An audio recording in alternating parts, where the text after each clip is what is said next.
The Force whispers across universes, and sometimes it screams.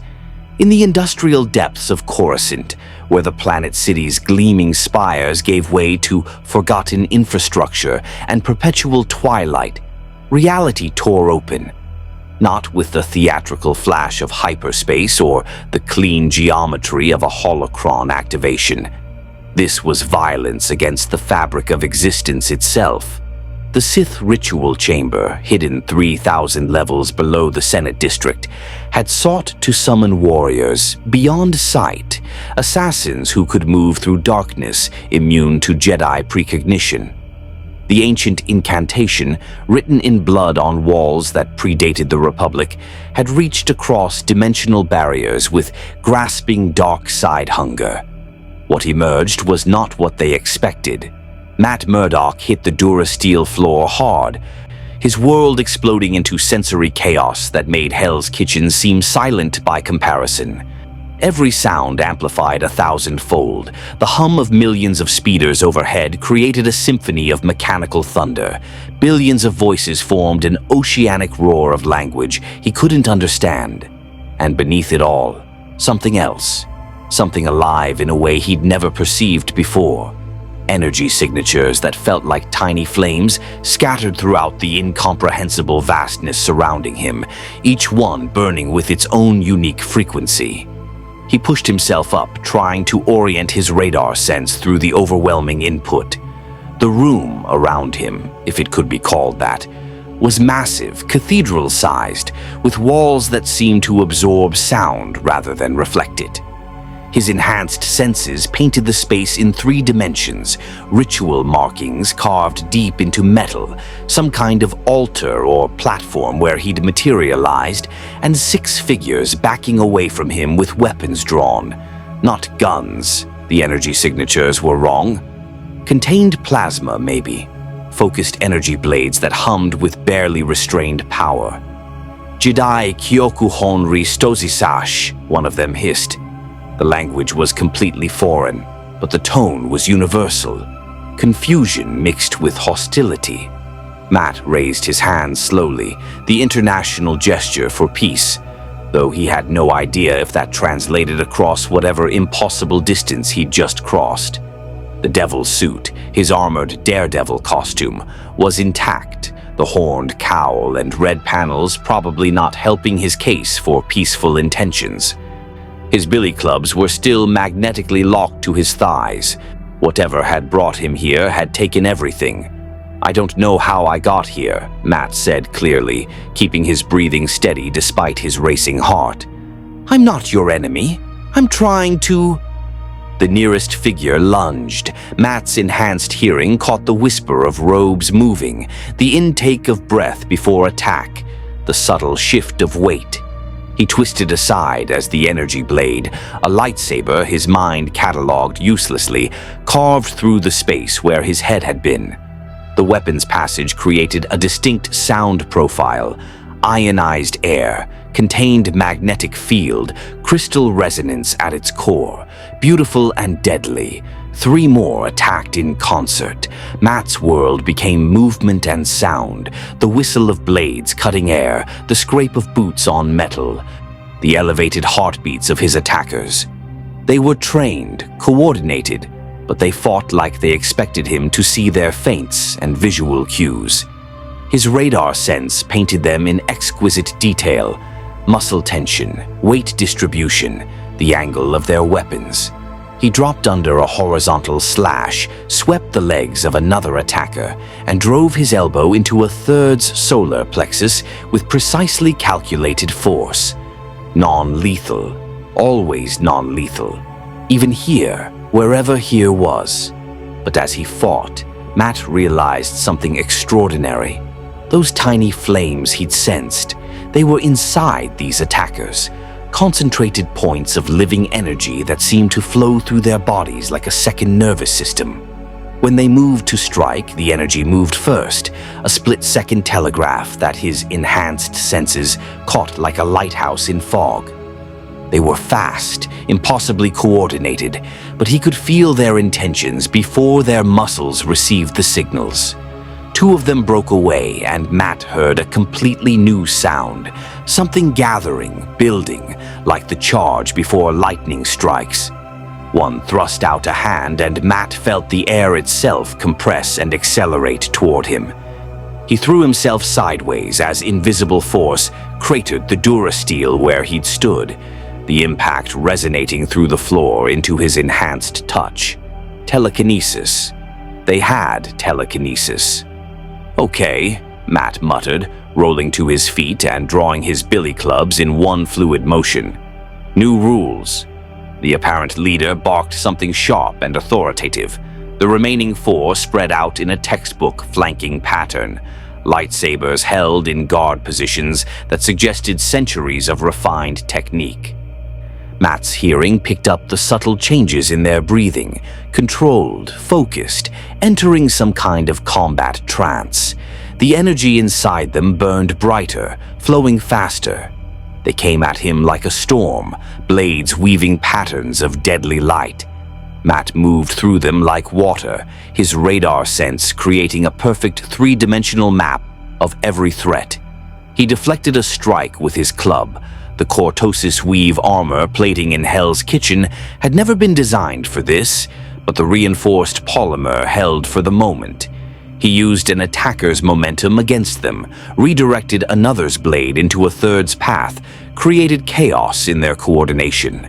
But he couldn't maintain this forever. They were too many, too trained, and those energy blades only had to connect once. Then new sounds, boots hitting metal in a dead run, multiple contacts, heavier equipment. Matt's senses painted 6 new figures entering from an adjacent corridor, different energy signatures, those same internal flames burning in different patterns. The newcomers wore different armor, carried different weapons, and one of them shouted something that made his original attackers freeze. "Sith Kuna Ti," the newcomer commanded, a female voice with absolute authority. "Tyla Jedi Kasu Norai." The standoff held for 3 heartbeats. Then the Sith. Matt filed the word away, activated some kind of device that created a sound so high-pitched it made even his teeth ache, and darkness exploded through the chamber. Not natural darkness, but something that seemed to devour light itself, that made his radar sense scream with distortion. When the effect cleared 10 seconds later, the Sith were gone. Only Matt and the newcomers remained, and every one of their weapons was now pointed at him. The female leader stepped forward, and Matt's enhanced senses caught the subtle sounds of sophisticated technology woven through her clothing. Not just armor, but scanning equipment, recording devices, weapons he couldn't immediately identify. When she spoke, her voice carried the weight of someone used to being obeyed. "Tsu Kona Sith?" she demanded. Then, seeming to realize he didn't understand, she switched to a different language, then another. The third attempt produced heavily accented but comprehensible words. "You work for Sith." Matt lowered his billy clubs slightly, though he kept them ready. "I don't know what Sith means. I don't know where I am, how I got here, or who any of you are, but those people attacked me first. And I defended myself. That's all." The woman's head tilted slightly, and Matt caught the faint electronic whine of a translator device adjusting. When she spoke again, her words were clearer. "You fight blind, yet you move like Jedi Master. You sense force, yes? Feel the dark side, users? If you mean those flames I can sense inside people, then yes," Matt said carefully. "I can feel something. I don't know what you're calling it." One of the other newcomers said something sharp and suspicious. The leader responded in that same language. Matt's enhanced hearing caught the phonetic patterns, started building a rough dictionary from context, then focused back on him. "I am Jedi Shadow Kirana T," she said. "You stand in Sith Ritual Chamber, 3,000 levels below Galactic Senate. These chambers were sealed after Mandalorian Wars, but Sith cult has been using them." Her eyes, though Matt couldn't see them, He could sense the intensity of her focus, studied every detail of his costume. You are their summoning. You are their weapon, yes? No, Matt said firmly. I'm a lawyer from New York. My name is Matt Murdock, and something brought me here against my will. I'm not anyone's weapon. Lawyer? Kirana T tested the word. What is lawyer? Someone who defends people using laws and evidence instead of... Matt gestured at the lightsabers, swords and telekinesis. If you want to see more characters enter different universes, hit that subscribe button and drop the name of a character and the universe you'd want to see them in down in the comments below. May the Force be with you. The Jedi exchanged glances. One of them deactivated their lightsaber. The sound of the blade retracting into its hilt was like a sigh of relief. Kirana T did not lower her weapon. You fought 6 Sith assassins and survived without Force training, she said slowly. You sensed their attacks before they came. You moved through space like you could see, though I sense you are truly blind. These things are not possible for ordinary beings. Where I come from, I'm about as ordinary as it gets, Matt said. The adrenaline was starting to fade, replaced by the crushing realization of his situation. Different planet? Different dimension? The energy he sensed, the impossible technology, the languages. This wasn't Earth. This wasn't even his universe. Look, I need help. I need to understand where I am, how to get home. But first, those Sith. Are they going to hurt people? They already have, Kirana T said grimly. They are assassins. Killing is their function, their purpose. 23 political murders in last 3 months, all designed to destabilize Republic Senate. We have been hunting them for a year, but they use Force illusions, mind tricks, stealth techniques that make them invisible even to Jedi senses. Until now, we could not find their base, she paused. Until they summoned you. Matt's jaw tightened. Assassins, murderers operating with impunity, using powers that let them kill without being caught. In his world, he'd spent years hunting the Hand, the Yakuza, organized killers who thought themselves untouchable. This was the same evil wearing a different face. Then we have something in common, Matt said. I hunt people who prey on the innocent. If these Sith are killers, I'll help you stop them. But on my terms, I don't kill, I don't torture, and I do things by the law whenever possible. One of the Jedi laughed, a bitter sound. Kirana T silenced them with a gesture. You truly do not understand where you are, she said. This is galaxy at war, Matt Murdock. Sith Empire and Galactic Republic have clashed for generations. Assassins like those you fought are weapons of dark side, corrupted by power that consumes their humanity. They cannot be reasoned with, cannot be imprisoned safely, cannot be reformed. They are killed or they kill others. This is the way. There's always another way, Matt said. I've stopped killers without becoming one myself. I've brought down criminal empires without executing anyone. If you're hunting these assassins, I can help, but I won't compromise who I am, not even here. Kirana T studied him for a long moment. Then she deactivated her lightsaber. You are either very brave or very foolish, blind warrior, she said. But you are right about one thing. We need your help. Something about you makes you immune to Sith deceptions. That is rare gift. Perhaps the Force has brought you here for purpose. She turned to her team. Secure the chamber. Notify Temple that ritual site is compromised, and prepare Medical Bay. Our new ally will need processing before we can bring him to council.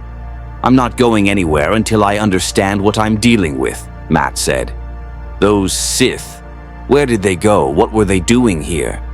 They went to warn their masters that summoning failed, Kirana T said. And what they were doing?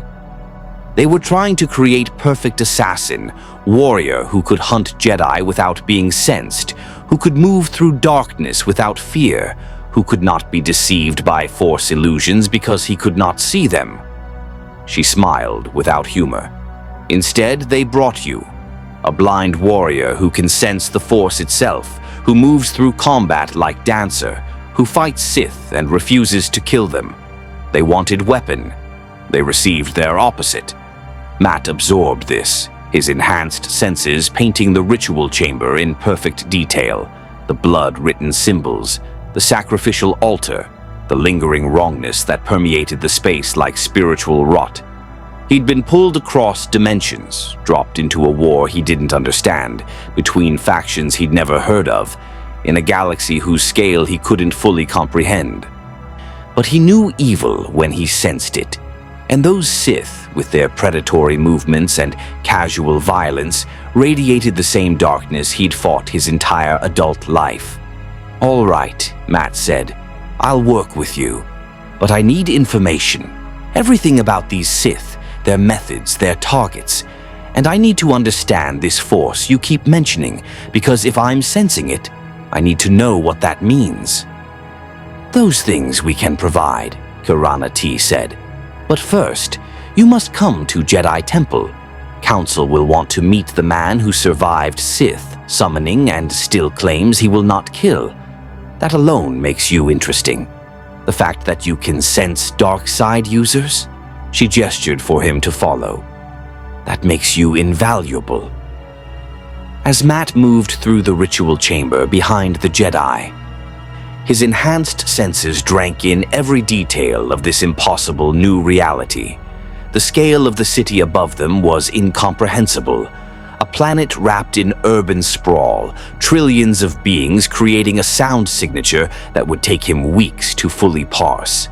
The energy signatures, this Force, flickered throughout the population like candles in an infinite darkness, some burning bright and steady, others twisted and sick with corruption. Somewhere in that vastness, the Sith assassins were reporting their failure. Somewhere their masters were learning about the blind warrior who couldn't be deceived, who'd survived their trap, who could sense what even Jedi sometimes missed. Matt Murdock had been ripped from everything he knew, dropped into a galaxy at war, and marked as both weapon and target by forces he barely understood. But he was still the devil of Hell's Kitchen, still the man without fear, still someone who believed that justice could exist even in darkness.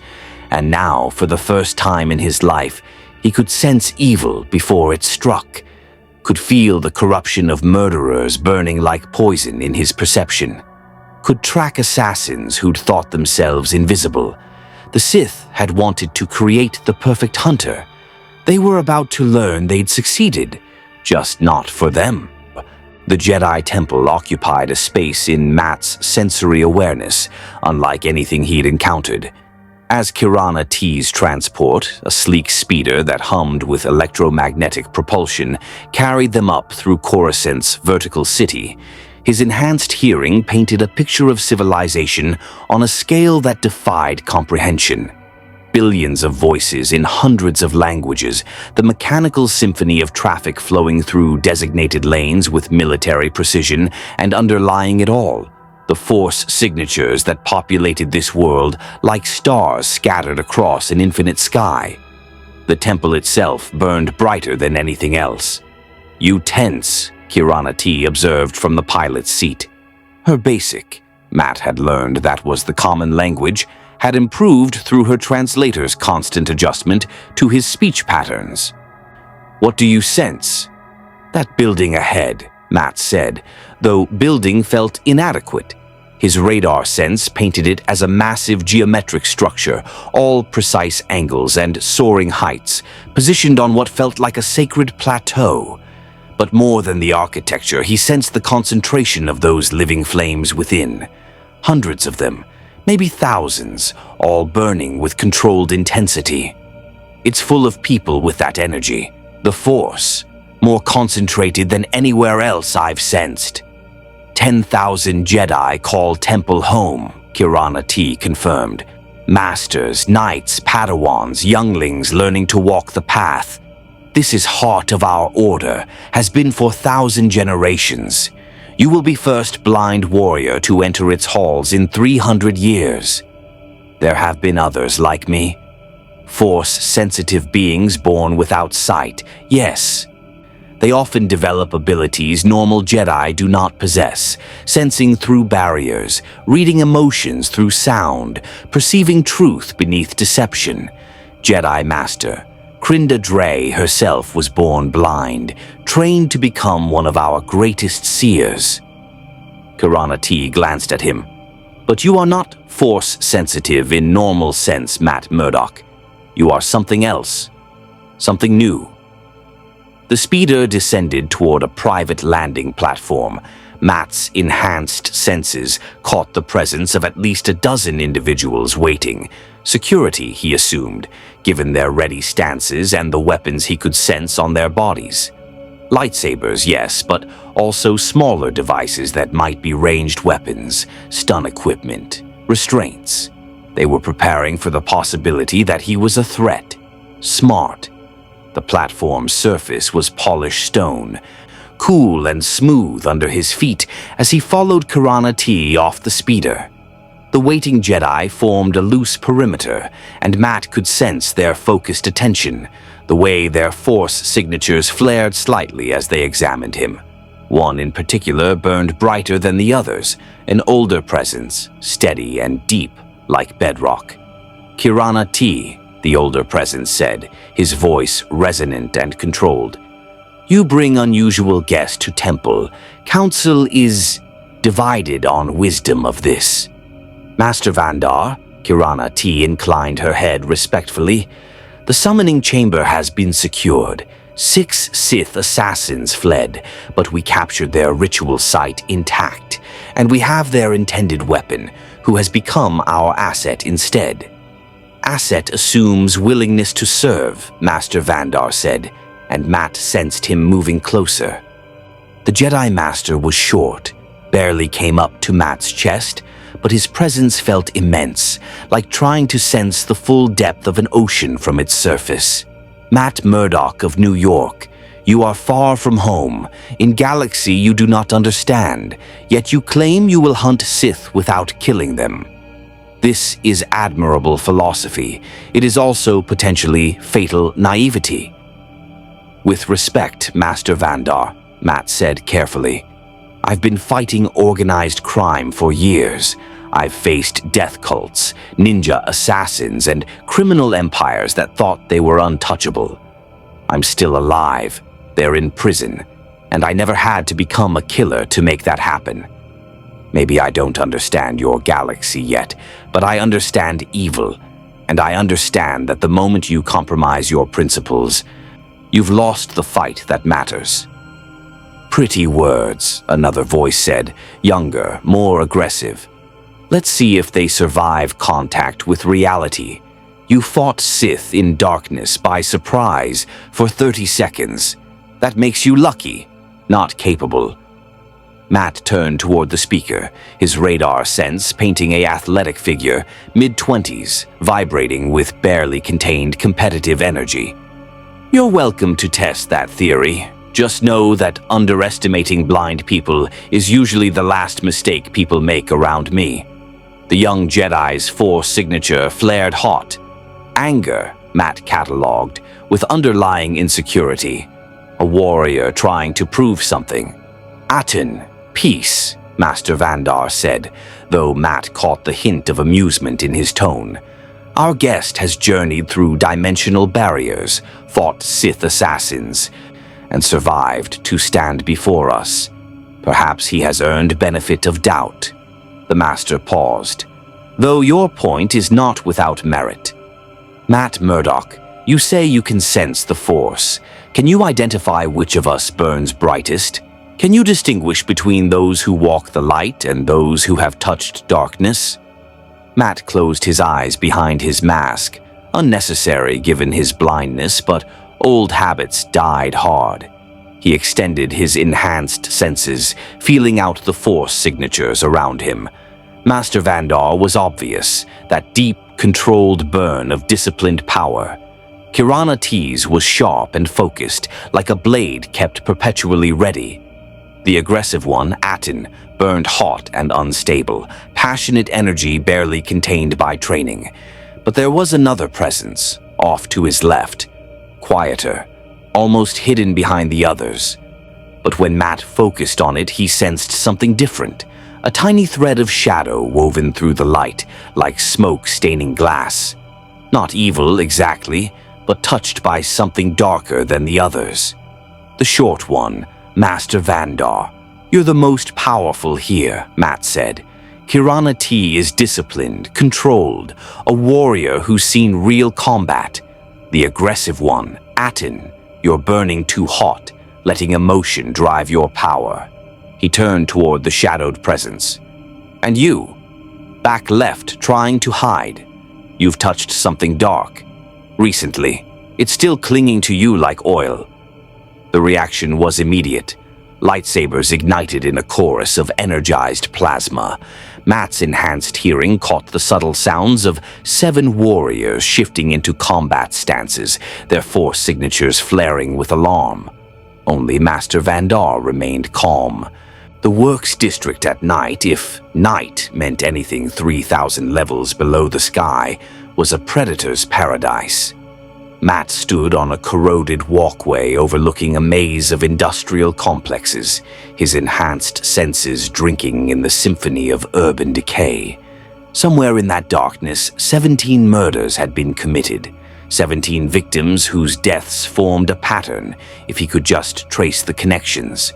"You're certain you want to start here?" Revan asked from beside him. The Jedi Knight's force signature flickered with impatience, barely restrained by discipline. "The first murder was 4 months ago. Trail is cold. Witnesses are dead or bribed. Security footage has been wiped. Standard Sith cleanup." "That's fine," Matt said, his radar sense painting the landscape in 3-dimensional detail. "I'm not looking for witnesses or footage. I'm looking for the spaces between the official story, the things that don't make sense, the patterns that investigators missed because they were looking in the wrong direction."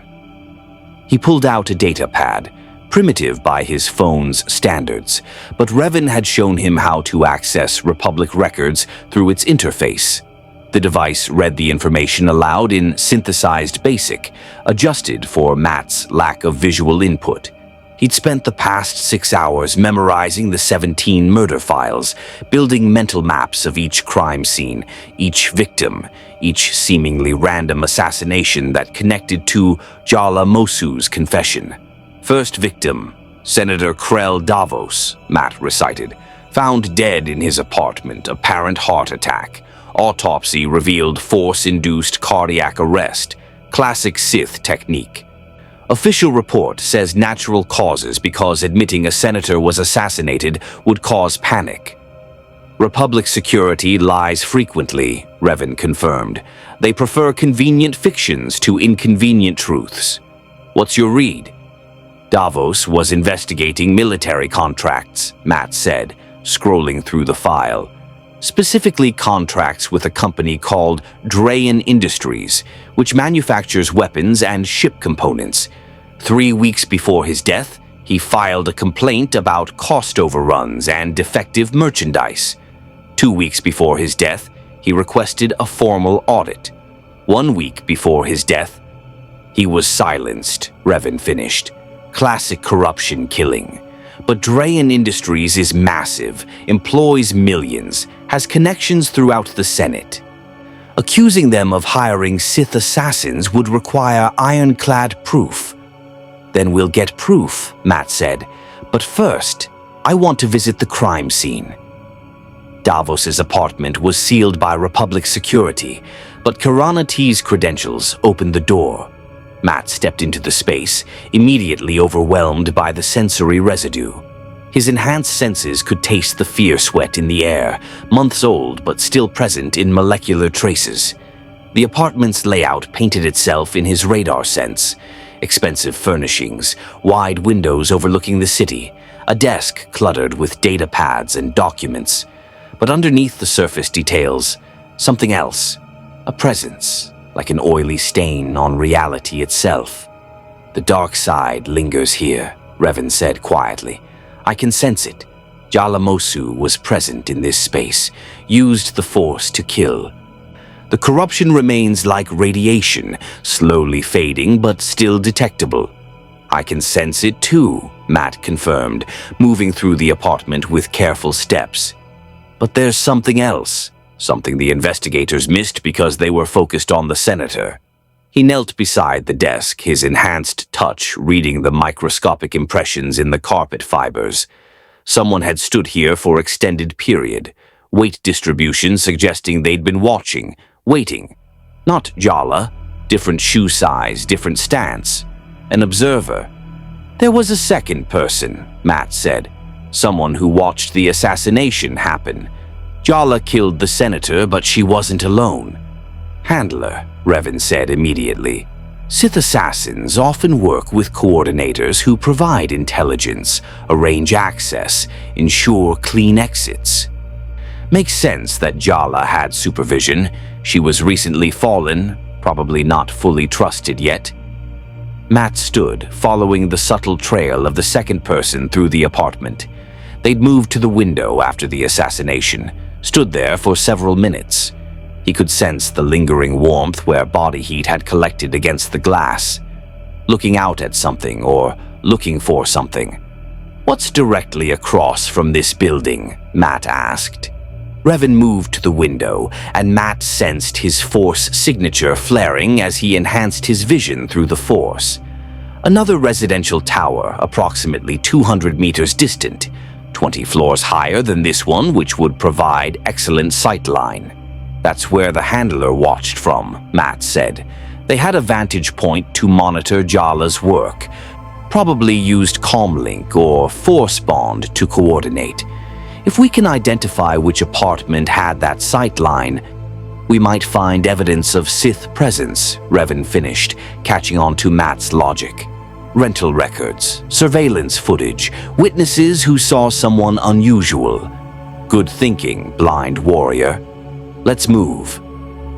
The residential tower was less secure than the senator's building. No Republic guards, minimal security systems. Matt's enhanced hearing guided them through the maze of corridors until they reached the 20th floor.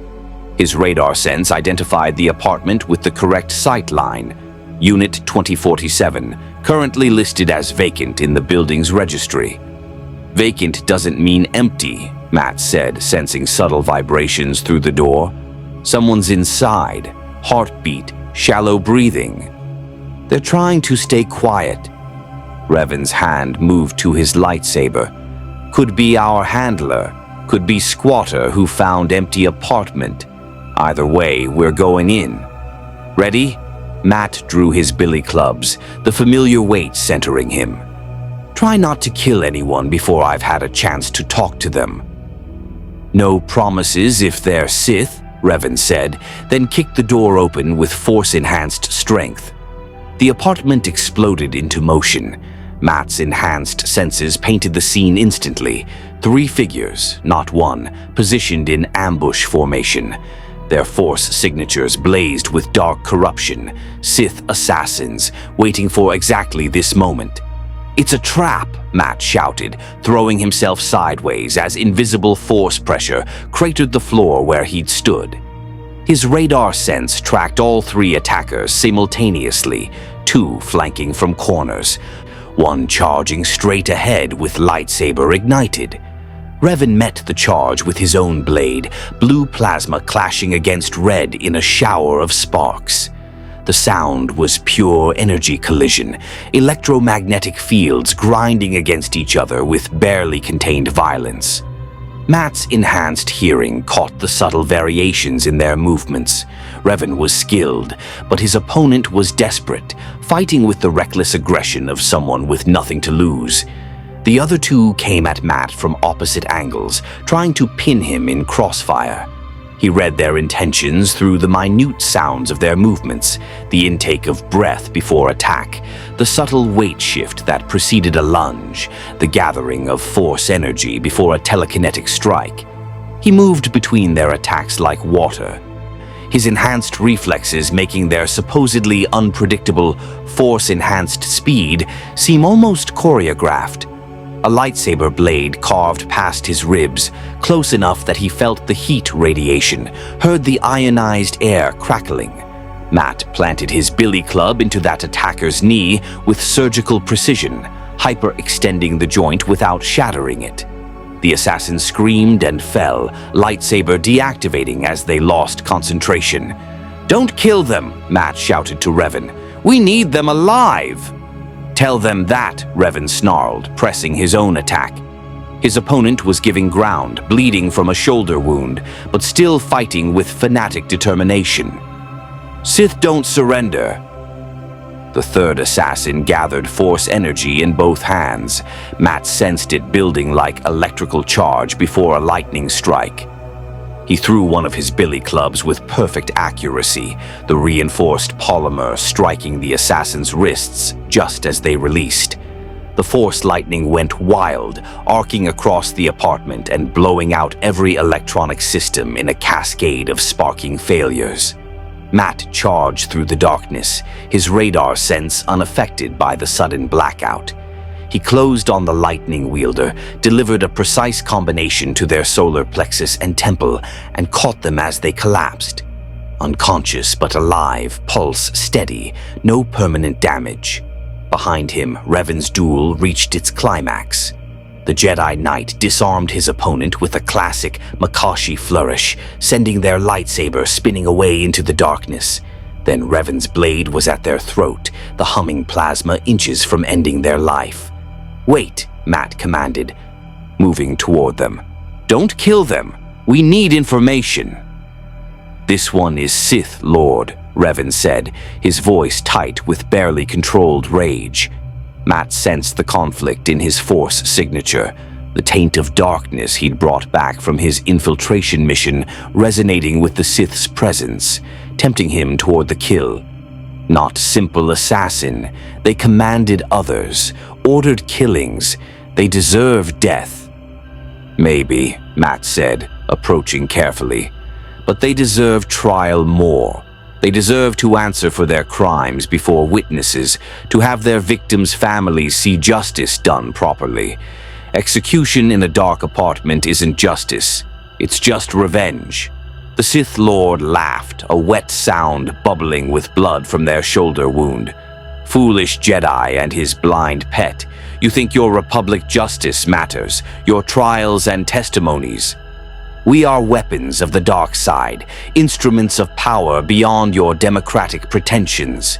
Kill me or release me. Either way, you cannot stop what's coming." "What's coming?" Matt demanded. "What are you planning?" "The shadow that devours stars," the Sith Lord said. "The power that transcends your petty light and dark dichotomy. You brought the blind prophet into our galaxy, Jedi. You thought him a gift. He is your doom." Matt's enhanced senses caught the subtle change in the Sith Lord's chemistry, a suicide poison activating in their bloodstream, probably triggered by conscious thought. "Revan, they're dying. Some kind of poison." Revan's Force signature flared as he sensed it too. "Betrayal protocol. All high-ranking Sith carry it. If captured, they die rather than reveal secrets. Hold them down." Matt grabbed the Sith Lord, his enhanced senses tracking the poison's progression through their system. Too fast for any antidote, shutting down organs with vicious efficiency. The Sith's Force signature flickered like a candle in a hurricane, darkness consuming itself from within. "Who ordered the hits?" Matt demanded, knowing he had seconds at most. "Who paid Drayan Industries? Who's behind the Senate assassinations?" The Sith Lord's lips moved, forming words that came out as whispers. "The one who sees all paths, who moved pieces for generations, who brought you here for purpose you cannot imagine." Then their Force signature winked out like a snuffed flame, and Matt's enhanced senses confirmed what he already knew. Cardiac arrest, brain death, total system failure. Dead before any medical assistance could arrive. "Damn it," Matt released the body, frustration burning through him. They killed themselves rather than talk. What kind of organization demands that level of loyalty? Sith who serve something greater than themselves, Revan said quietly, which is rare. Most Sith are selfish, power-hungry, driven by personal ambition, but some, the most dangerous ones, serve ideologies, prophecies, grand designs. Those are the ones who'll die rather than betray the cause. Matt turned his attention to the other two assassins. One was unconscious from his strike, still breathing steadily. The other, the one whose knee he'd damaged, was conscious but in too much pain to activate a suicide protocol. That one might talk, Revan observed, before their poison activates. Matt moved to the injured assassin, his enhanced senses reading their elevated heart rate, the pain-induced sweat, the fear beneath the dark corruption. You don't have to die like your leader, he said. You can choose differently. Tell us who's behind this, help us stop them, and you might survive long enough to find redemption. Redemption? The assassin laughed bitterly. You're even more naive than they said. I'm dead already. The moment I failed, the moment I was captured, I became liability. The poison is in my system, waiting for the code word, and even if I could resist it, they'd send others to silence me. There is no redemption for Sith. There is only service or death. Then choose service, Matt pressed. Give us something, anything that helps stop more murders. Make your last act something that matters, something that isn't just another body in the darkness. The assassins stared at him, or rather, Matt sensed their gaze locked on his masked face, trying to understand what kind of being would offer mercy to their enemy. Finally, they spoke. Drayan Industries is Shell. Money flows through them to dozens of subsidiaries, all connected to the real power. You want to find who's behind the assassinations? Follow the Korriban shipments. Follow where the money goes after it leaves Drayan. Follow the pilgrims. What pilgrims? Revan demanded. To the Sith tomb worlds, the assassin whispered. They're awakening something old, something that should have stayed buried. Your blind prophet, he's not accident, he's... Their body convulsed. Matt's enhanced senses caught the sudden chemical cascade, the suicide poison activating, triggered remotely. He grabbed them, trying to stabilize their system through pressure points, but it was too late. The poison was too fast, too thorough. 2 more deaths, 2 more assassins who'd rather die than betray their masters. Matt stood slowly, his enhanced senses confirming that only one assassin remained alive, the unconscious one, who'd hopefully sleep through whatever trigger activated the suicide protocols. We need to get that one to a secure facility immediately, Matt said. Somewhere the Sith can't reach them, can't trigger their poison remotely. Jedi Temple, Revan said. Medical Bay has force suppression fields that can block external triggers. If anyone can keep that assassin alive long enough to extract information, it's our healers. He paused. You did well, blind warrior. Your instincts about the handler were correct, even if the trap cost us 2 potential sources. 2 sources we could have saved if we'd been faster, Matt said bitterly. If I'd sensed the poison earlier, if you'd killed them before they could activate it, Revan finished, which is exactly what I would have done, and exactly what you refused to do. I see your point, Matt Murdock, but I also see the cost of your mercy. Those assassins died by their own hand, rather than face your justice. Their deaths achieved nothing. Their deaths achieved exactly what their masters wanted, Matt countered. Silence. No testimony, no intelligence, no crack in the conspiracy. If we'd killed them in combat, the result would be the same, dead bodies and no answers. At least this way we tried. At least we proved mercy was offered. To corpses, Revan said, who cannot appreciate the gesture. To ourselves, Matt corrected. To maintain our principles, even when they're difficult. That's the whole point. They secured the unconscious assassin and contacted Kirana T for emergency extraction.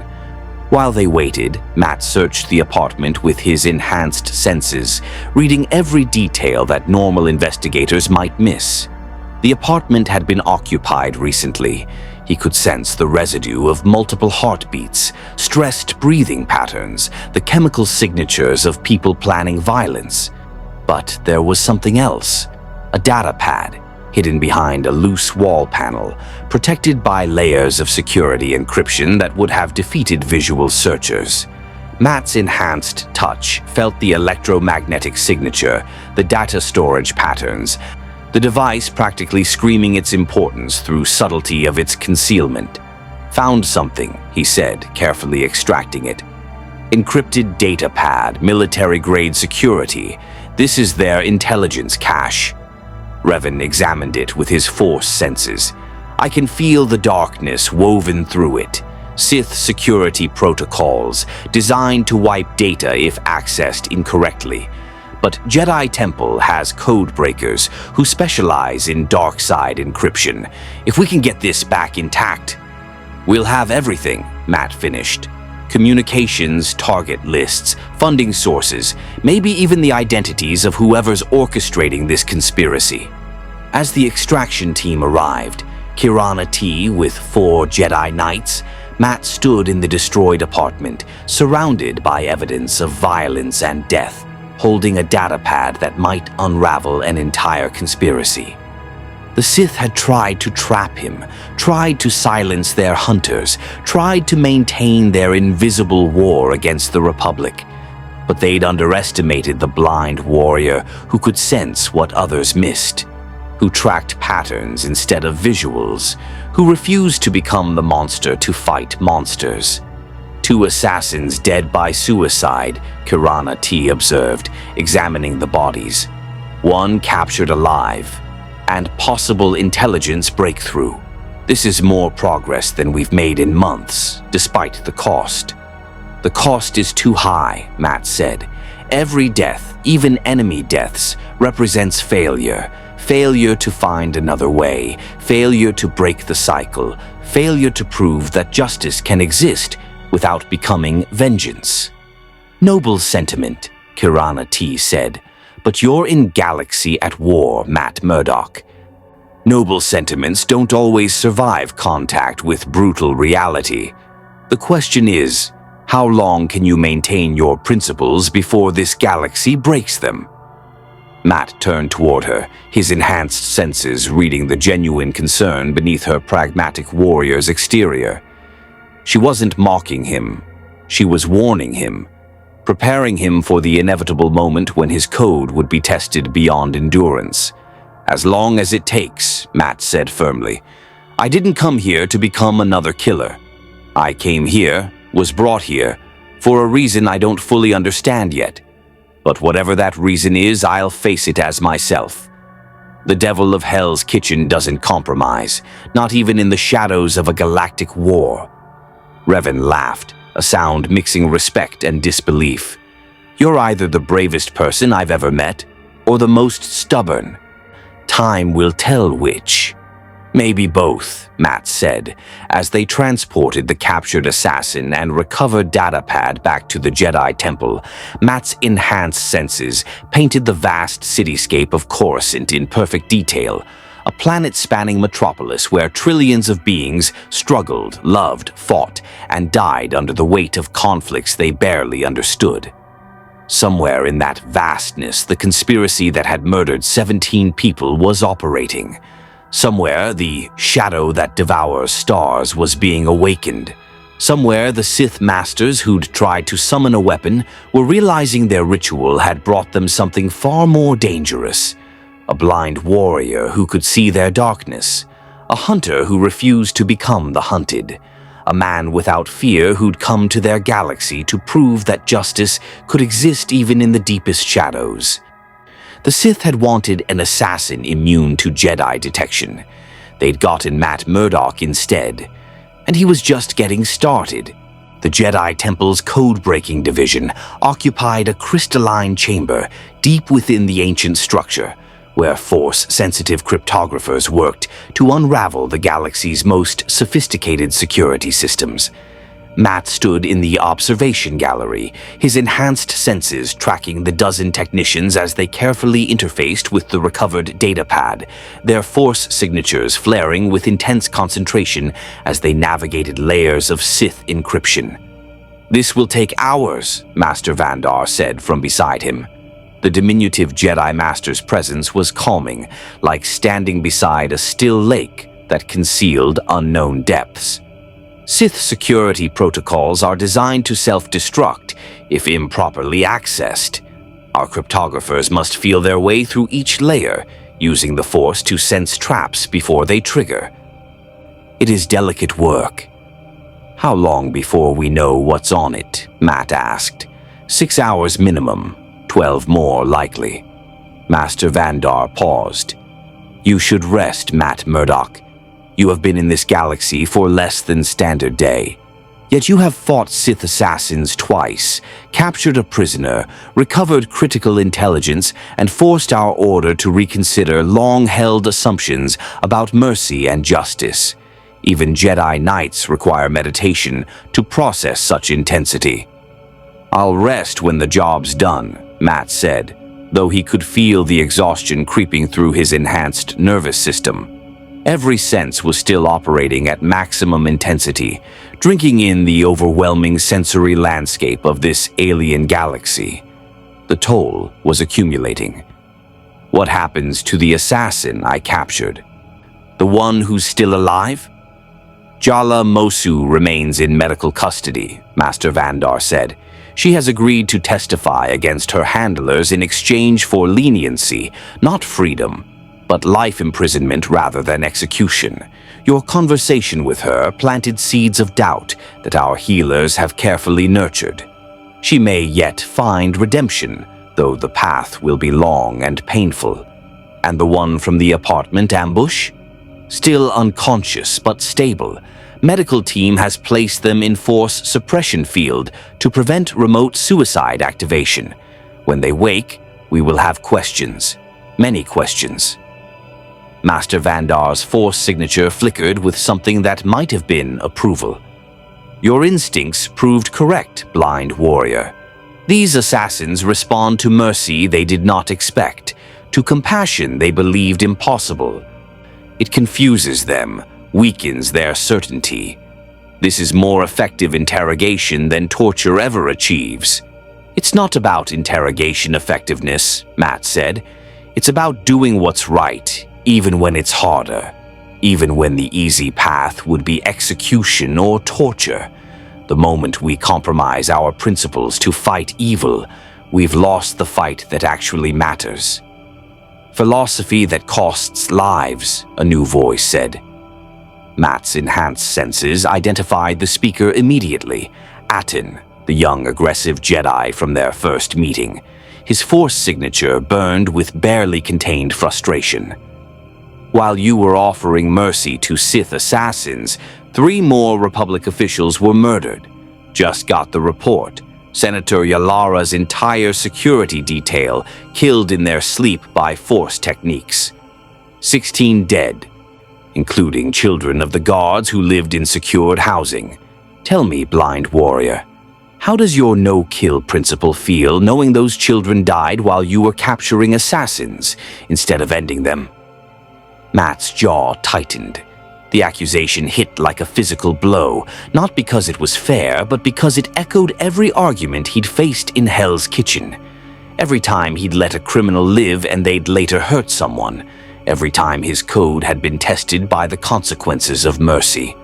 "Those deaths aren't on Matt Murdoch," Revan said, entering the gallery. His Force signature was sharp with controlled anger. "They're on the Sith who committed them, on the conspiracy that orders them, on the system that allowed assassins to operate freely for months before we had any lead at all. Blaming the one person who's made actual progress in this investigation because he won't become a killer himself? That's not justice, Aten. That's just frustrated anger looking for a target. He had 2 Sith assassins in his hands, Atton snapped. 2 sources who could have given us everything we needed if he'd been willing to do what was necessary. They had suicide protocols, Matt interrupted coldly. They died by their own hand rather than betray their masters. Torture wouldn't have prevented that. Execution wouldn't have extracted information they were designed to die rather than reveal. The only thing my approach changed was that we tried to offer them another option first. We tried to break the cycle instead of feeding it. And while you were trying, Atton said, 16 more people died, including children. How many more bodies need to stack up before you realize your principles are a luxury this galaxy can't afford? That's enough, Master Vandar said quietly, but his voice carried absolute authority. Atton, your anger is understandable but misdirected. Matt Murdock did not kill those officials. He did not order their deaths. He did not create the conspiracy that threatens the Republic. He is hunting that conspiracy with methods that challenge our assumptions. And yes, those methods involve risks, but they also involve possibilities we have not considered. The possibility that Sith can be redeemed, that assassins can be turned, that this cycle of violence can be broken through means other than matching our enemy's brutality. Master Vandar. Dismissed, Padawan Atton, Master Vandar said, his tone allowing no argument. Meditate on your anger. Understand its source. Return when you have achieved balance. Atton's Force signature flared with rebellion, with the desire to argue further. But centuries of Jedi discipline held. He bowed stiffly and left the gallery, his presence radiating frustrated disappointment as he retreated. The silence that followed was heavy with unspoken tensions. He speaks for many in the Order, Master Vandar said finally. Not majority, but significant faction. Jedi who believe that dark side users are beyond redemption, that Sith must be destroyed rather than saved, that your principles are dangerous naivety. They see the bodies stacking up and demand action that matches the threat's severity. And what do you believe, Master Vandar? Matt asked. The ancient Jedi was quiet for a long moment, his Force signature cycling through complex contemplations. I believe the Force brought you here for reason beyond our understanding. I believe your principles challenge us in ways we need to be challenged, force us to confront questions we have answered too easily with violent solutions. I also believe you will face tests that may break those principles, situations where mercy and justice stand in opposition, where choosing right thing means accepting terrible cost. I've faced those tests before, Matt said. Not like you will face here, Master Vandar said gently. Your Hell's Kitchen was single city on single world. This is galaxy of trillions, where conflicts span light years and centuries, where evil operates on scales that dwarf anything your world has known. The Sith Empire is not street gang to be dismantled through legal prosecution. It is existential threat to all life, all freedom, all light in the darkness. And you, Matt Murdock, are blind warrior with enhanced senses and unshakable code, facing enemies who have toppled civilizations. Then I'll prove my code works on a galactic scale, Matt said firmly, or I'll die trying. But I won't compromise who I am. I can't. The moment I do, I become just another killer with good intentions.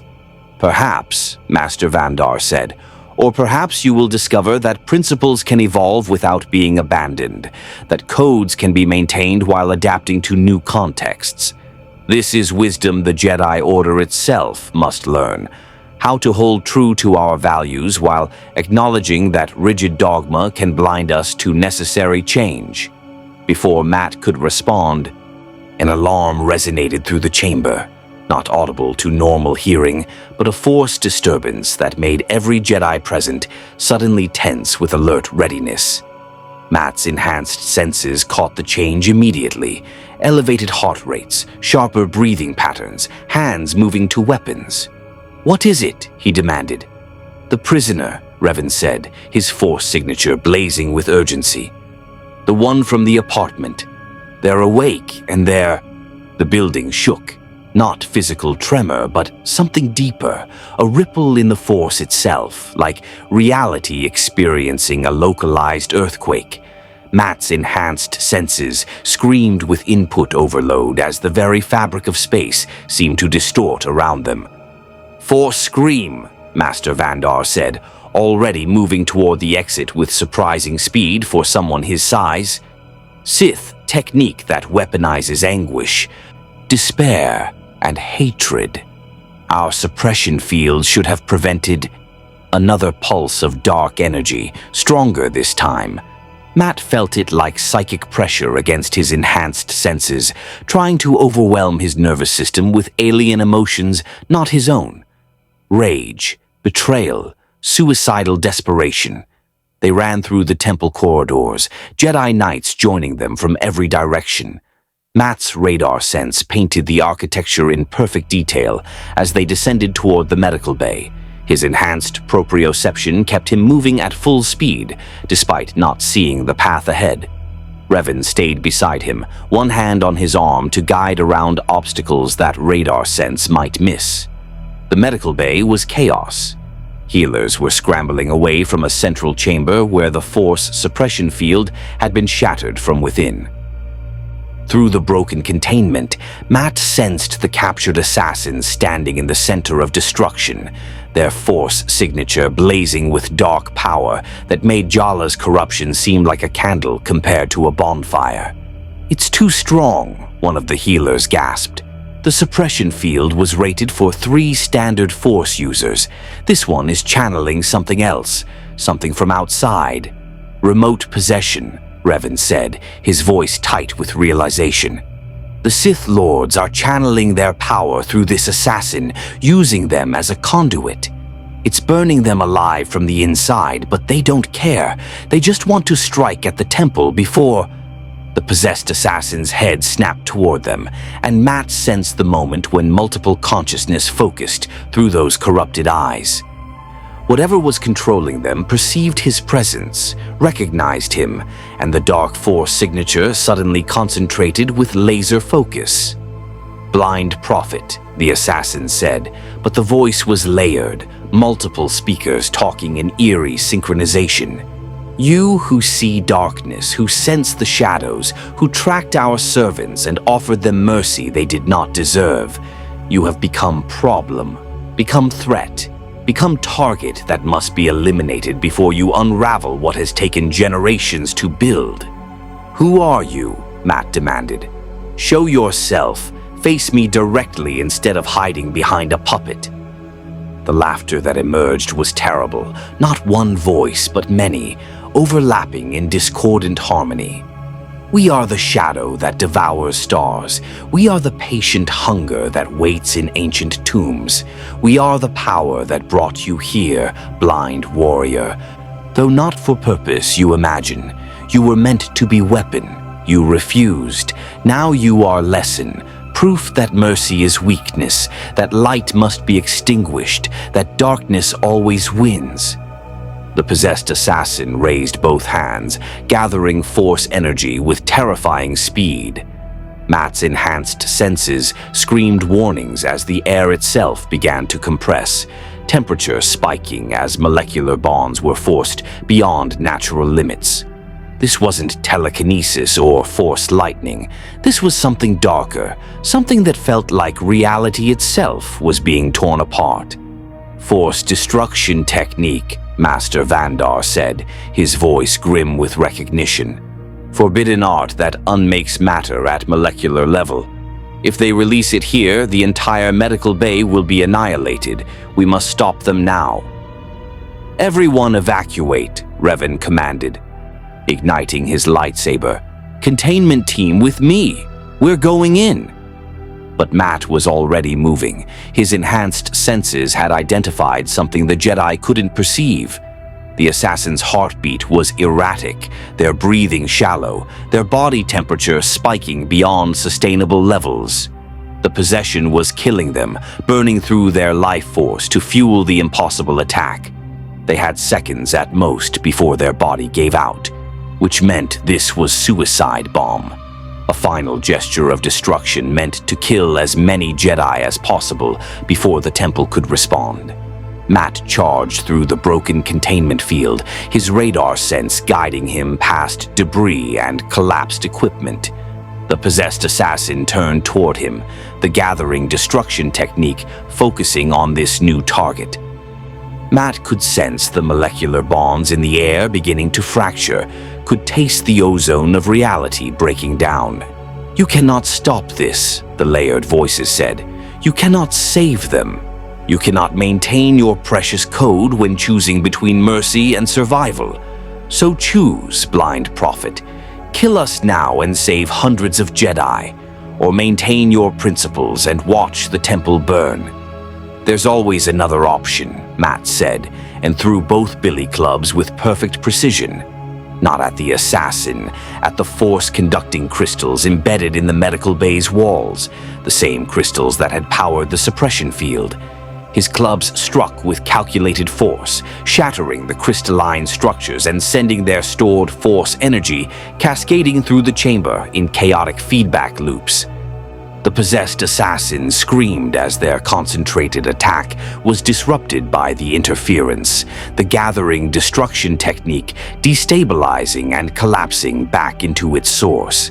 For one terrible moment, Matt sensed the multiple presences puppeting the body lose their grip, their connection severed by the force feedback. And in that moment of clarity, the real assassin, the person buried beneath layers of possession and corruption, made a choice. They turned the collapsing destruction technique inward. The implosion was instant and total. The assassin's body was unmade at molecular level, dissolving into component atoms that dissipated harmlessly into the force. No explosion, no massive casualties, just one final sacrifice by someone who'd chosen, in their last moment of clarity, to end the threat they'd become, rather than let their masters use them to kill hundreds. The silence that followed was profound. Matt stood in the destroyed medical bay, his enhanced senses confirming what he already knew. The possessed assassin was gone, reduced to scattered atoms. Dead by their own hand, yes, but also by their own choice. A choice to reject the darkness that had controlled them. A choice to save the people they'd been sent to kill. A choice that mercy had made possible. They chose, Matt said quietly. In the end, when it mattered, they chose to break the cycle instead of feeding it. Master Vandar approached, his force signature heavy with complex emotions. You offered them possibility they did not know existed, and in final moment, they took it. This is unprecedented. Sith who resist possession, who sacrifice themselves to save Jedi. This does not happen. It happened because someone showed them there was another way, Revan said, his voice carrying reluctant respect. Matt Murdoch's code, his insistence on mercy, his refusal to kill, it planted seed even in Sith assassins' mind. When the moment came, that seed bore fruit. One seed, Atin said from the doorway, his force signature still flickering with anger. One assassin who chose redemption in their final seconds. Meanwhile, 16 are dead. Are you really calling this victory? I'm calling it progress, Matt said, turning toward him. I'm calling it proof that the cycle can be broken, that Sith can choose differently when given the chance. One person isn't enough, no, but it's a start. It's evidence that my approach works even here, even in your galaxy at war. Your approach nearly got hundreds of Jedi killed, Atin countered. If that assassin hadn't chosen sacrifice, if they'd released that destruction technique, this entire wing of the temple would be rubble and corpses. You gambled with hundreds of lives on naive hope that enemy would suddenly grow conscience. I gambled on human decency existing even in darkness, Matt corrected. And I was right. That's not naive. That's understanding that people aren't irredeemable monsters just because they've been corrupted. They're victims of systems, of manipulation, of darkness they didn't fully choose. And victims can be saved if someone's willing to try. The argument hung in the air, unresolved and unresolvable. Matt could sense the division among the assembled Jedi, some agreeing with his approach, others sharing Atton's frustration, most somewhere in uncertain middle ground. Then Kirana T's voice cut through the tension. Cryptographers have broken the data pad encryption. You need to see this. All of you. Now. They followed her to the code-breaking chamber, where the recovered data pad projected holographic data that Matt couldn't visually interpret, but that sent the Jedi around him into shocked silence. His enhanced hearing caught their elevated heart rates, their sharp intakes of breath, the subtle sounds of horror replacing professional curiosity. "What is it?" Matt demanded. "What's on the data pad?" "Everything," Kirana T said, her voice hollow with disbelief.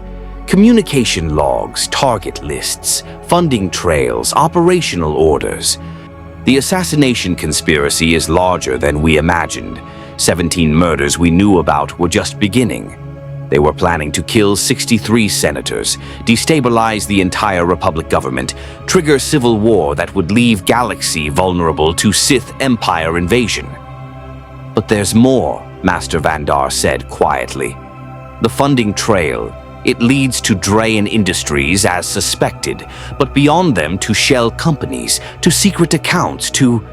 His voice caught. "To sources within the Jedi Order itself. Someone in the temple has been funding these assassinations, someone close to the Council, someone we trust." The implications crashed through the chamber like a physical force.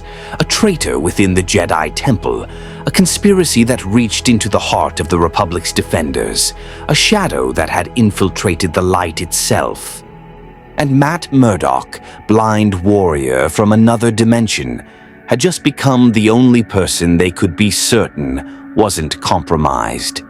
The only investigator who could hunt the traitor without being suspected of being one himself. "I need to see everything on that data pad," Matt said. "Every communication, every transaction, every name.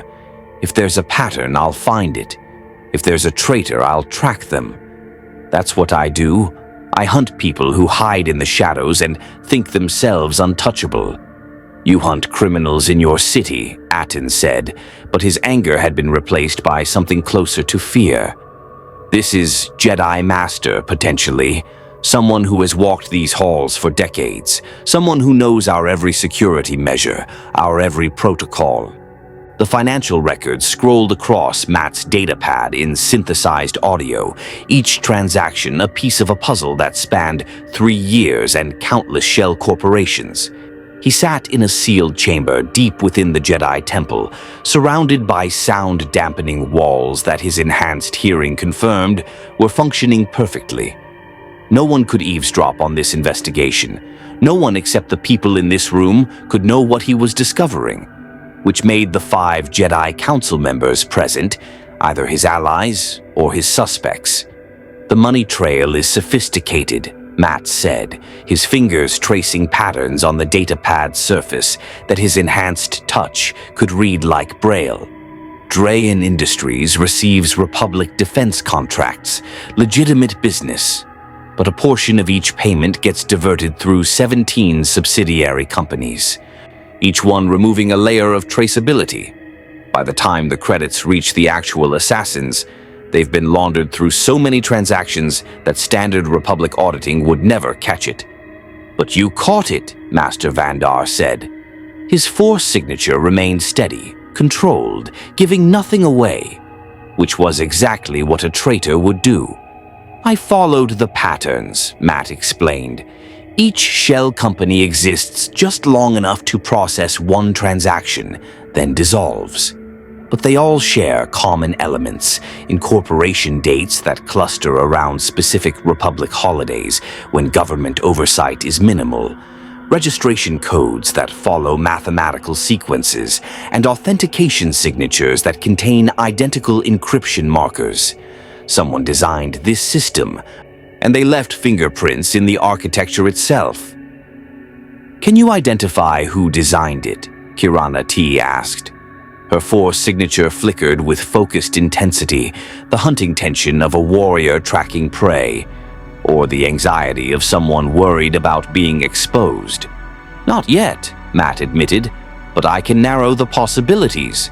This level of financial sophistication requires Republic Treasury access, knowledge of Jedi operational budgets, and technical expertise in Sith encryption methods. That's a small pool of individuals with all three qualifications." Master Vrook Lamar, ancient, stern, his Force signature as rigid as Durasteel, leaned forward. "You're describing someone with decades of experience in both Republic finance and intelligence operations. Someone trusted enough to access classified systems without triggering security alerts. That describes perhaps 20 individuals in the entire temple." 19 now, Revan said quietly from his position by the door. "Jedi Treasurer Nawan Krell died 6 months ago, officially a speeder accident, but the timing coincides with the escalation in assassination funding. I'm betting it wasn't an accident." Matt's enhanced hearing caught the subtle reactions around the room.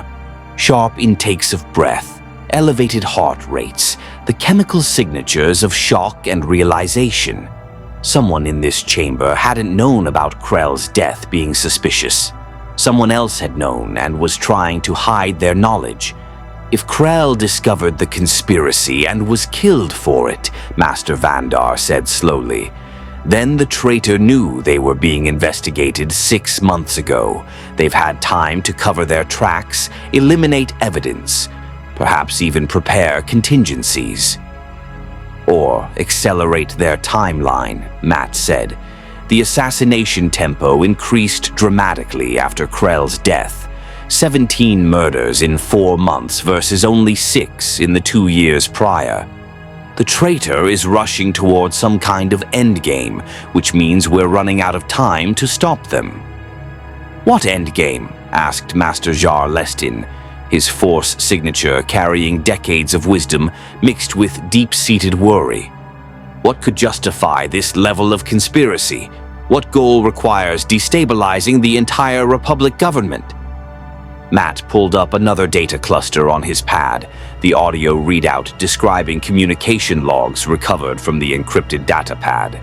The assassination targets weren't random. Every senator marked for death was part of the Military Oversight Committee, the body that controls Republic defense spending and military deployment. If 63 of them die simultaneously, the committee collapses. Emergency protocols would trigger, giving the Supreme Chancellor temporary military authority until new elections could be held. "Creating a constitutional crisis," Revan said, his voice tight with understanding. "The Chancellor would become effective military dictator during the emergency period, and if the Chancellor himself is compromised, then the Sith Empire could effectively control the Republic without firing a shot," Kirana T finished. "They'd have military access, deployment authority, the ability to dismantle our defenses from within. This isn't just about assassinations. It's about conquest through infiltration." Matt's enhanced senses caught something in that moment, a barely perceptible change in one of the Force signatures present. A spike of anxiety quickly suppressed, a heartbeat that accelerated for 3 beats before being forcibly calmed. Someone in this room had just heard information they didn't expect to be discovered. He filed the observation away, not reacting outwardly. Whoever the traitor was, they were disciplined enough to hide their tells. But Matt had spent years reading micro-expressions through heartbeat and breathing patterns. The spike had come from his left, which meant either Master Jar or Master Vrook. "There's more," Matt said, pulling up the next data section. The communications logs reference something called the Korriban Awakening. multiple messages between the assassination handlers and someone using the code designation Temple Shadow. That's the traitor, the person inside the Jedi Order coordinating everything. "What is the Korriban Awakening?" Master Vandar asked. Matt hesitated. The audio description of this section had been disturbing, even without visual context. Archaeological expeditions to Sith tomb worlds have increased dramatically over the past year. Officially sanctioned digs, approved by the Republic Antiquities Commission, but the funding all traces back to our conspiracy. They're excavating specific sites on Korriban, Moraband, and Dromund Kos, ancient Sith strongholds where the most powerful Dark Lords were buried. "They're trying to wake something," Revan said, his force signature darkening with barely controlled alarm. His experience infiltrating Sith cults gave him context the others lacked. The ancient Sith lords didn't just die, they bound themselves to their tombs, their spirits preserved through dark side rituals. If someone's deliberately awakening them, channeling their power, they could create army of dark side spirits, Kirana T said. Entities that can possess the living, corrupt them instantly, turn entire populations into Sith servants. The old wars mentioned such horrors, but we thought them legends, exaggerations from primitive times. "They're not legends," Matt said grimly. "The possessed assassin who attacked the medical bay.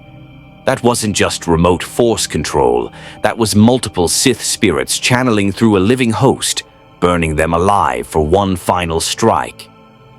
If they wake dozens of these spirits, hundreds." "The galaxy falls," Master Vrook said flatly. "No army can fight an enemy that possesses your soldiers. No defense can hold when the defenders can be turned instantly. This is extinction-level threat." Matt's enhanced hearing caught it again. That same barely suppressed anxiety spike, stronger this time. Definitely from his left, his radar sense painted the two masters in perfect detail. Jar sitting with meditation posture, hands folded, breathing controlled. Vrook leaning forward, hands on the table, breath slightly elevated. Vrook's heartbeat had spiked twice now. Matt continued as if he'd noticed nothing. "The communications suggest the awakening is already underway. The archaeological teams aren't just excavating, they're performing rituals, using artifacts recovered from other sites to amplify the tomb's dark side energy. According to the timeline, they're preparing for a mass awakening in 6 days." 6 days, Master Vandar repeated. 6 days to identify the traitor, stop the assassinations, and prevent an archaeological catastrophe that could doom the Republic. This is impossible timeline. "Not if we split our focus," Revan said. "Kirana T and I take a strike team to Korriban, stop the excavations directly. Matt continues hunting the traitor here, uses his unique senses to identify Temple Shadow before they can trigger the Senate assassinations. Dividing our forces when we have traitor among us," Master Jar objected. "That's exactly what they'd want. Separation, confusion, opportunities for sabotage." "It's also our only option," Matt said. "We can't stop both threats with the resources in this room. We have to trust each other, even knowing one of us might be compromised, or we lose everything." The silence that followed was heavy with paranoia and necessity. Every Jedi in the room understood the terrible calculus. They had to coordinate to survive, but coordination meant exposing their plans to a potential traitor. Master Vrook stood abruptly. "I'll organize the Korriban strike team. We need our best archaeologists and combat specialists. Revan, Kirana T, you'll have full support." "I'll coordinate temple security," Master Jar said. "Lock down the council chambers, increase monitoring on all high-clearance personnel. If Temple Shadow tries to make a move, we'll catch them." As the council members began organizing their responses, Matt remained seated, his enhanced senses tracking every person in the room. Master Vrook had moved to a communication terminal, his heartbeat still elevated, his breathing pattern suggesting controlled stress. It could be innocent. The weight of the crisis would make anyone anxious. Or it could be guilt. Matt needed proof, not suspicion, and he was running out of time to get it. Master Vandar, Matt said quietly, I need access to the temple's surveillance archives, 6 months of footage from every corridor, every chamber, every restricted area. If Temple Shadow has been operating here, they've left traces, patterns of movement, unauthorized access, places they shouldn't have been at times that don't match their official schedules. You cannot see footage, Master Vandar pointed out. I don't need to see it. I need the metadata. Timestamps, location codes, access authentication logs. I'll find the patterns in the data structure itself, the anomalies that visual review might miss. Master Vandar considered this, his force signature cycling through deep contemplation. Finally, he nodded. You'll have full access. But Matt Murdoch, understand the danger you're accepting. If the traitor realizes you're closing in, they will strike at you directly. You are blind warrior in unfamiliar territory, hunting one of our most experienced masters. The odds are not in your favor. They never are, Matt said, standing. But I'm still here, still fighting, still proving that justice can exist even in darkness. One more impossible hunt won't change that. As the council dispersed to their respective tasks, Revan pulled Matt aside. His force signature was conflicted, respect mixed with concern, admiration shadowed by pragmatic doubt. You're walking into a trap, Revan said quietly. Whoever Temple Shadow is, they're expecting someone to eventually hunt them. They'll have contingencies, fail-safes, ways to eliminate investigators before they can expose the truth. You survived Sith assassins through luck and skill, but this is different. This is hunting someone who knows the temple better than you ever will, who can manipulate systems and people you're just beginning to understand. Then help me understand, Matt said. Tell me everything about how the temple operates, who has access to what. Which masters have the clearance and expertise to build this conspiracy? I can give you 20 names, Revan said. 20 Jedi with the capability to be Temple Shadow, but I can't tell you which one is guilty, and I can't protect you from all of them simultaneously. You'll be investigating alone, vulnerable, marked for death by someone who's already proven they'll kill to protect their secrets. Story of my life, Matt said. In Hell's Kitchen, I hunted Wilson Fisk, a man who owned half the city, who had judges and cops and criminals all working for him. Everyone said I couldn't touch him. I proved them wrong. This is the same fight on a bigger stage. Or it's the fight where your luck finally runs out, Revan said. But his hand clasped Matt's shoulder, a gesture of solidarity despite the doubt. I'll be on Korriban for the next 5 days. If you identify Temple Shadow before then, send encrypted message to my ship. If you don't, if they kill you first, then I'll hunt them myself and abandon your code entirely. Fair warning. Fair enough, Matt said. They parted ways, Revan toward the hangar bays and the strike team preparing for Korriban, Matt toward the archive levels and 6 months of surveillance data that might contain a traitor's fingerprints. His enhanced senses painted the temple's corridors in perfect detail as he walked. The whisper of robes passing, the hum of meditation chambers, the focused force signatures of 10,000 Jedi going about their duties, completely unaware that one of their own had betrayed everything they stood for. Matt Murdoch was hunting in the dark again, tracking a predator who thought themselves invisible. But he was the devil of Hell's Kitchen, and devils could see in the dark just fine. The archive level existed in permanent twilight, lit only by the soft bioluminescence of Jedi holocrons and the steady glow of data terminals. Matt's enhanced senses painted the vast chamber, hundreds of terminals arranged in concentric circles, each one connected to the temple's central knowledge repository. thousands of years of Jedi history, mission reports, surveillance logs, and administrative records, all waiting to yield their secrets to someone who knew how to look, or, in Matt's case, how to listen. He'd been working for 6 hours straight, his enhanced touch reading the datapad's haptic feedback, while audio synthesis converted surveillance metadata into comprehensible patterns.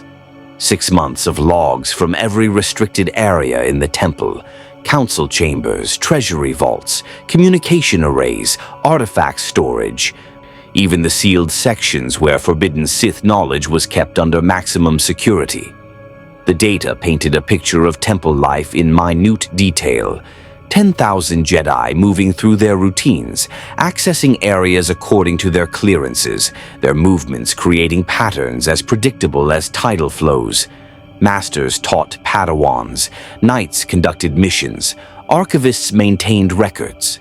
The temple functioned as it always had, a well-oiled mechanism of light and discipline, except for the anomalies. Matt had identified 47 instances of unauthorized access over 6 months, moments when someone entered restricted areas without proper authentication, when security protocols were bypassed, when surveillance systems experienced convenient malfunctions.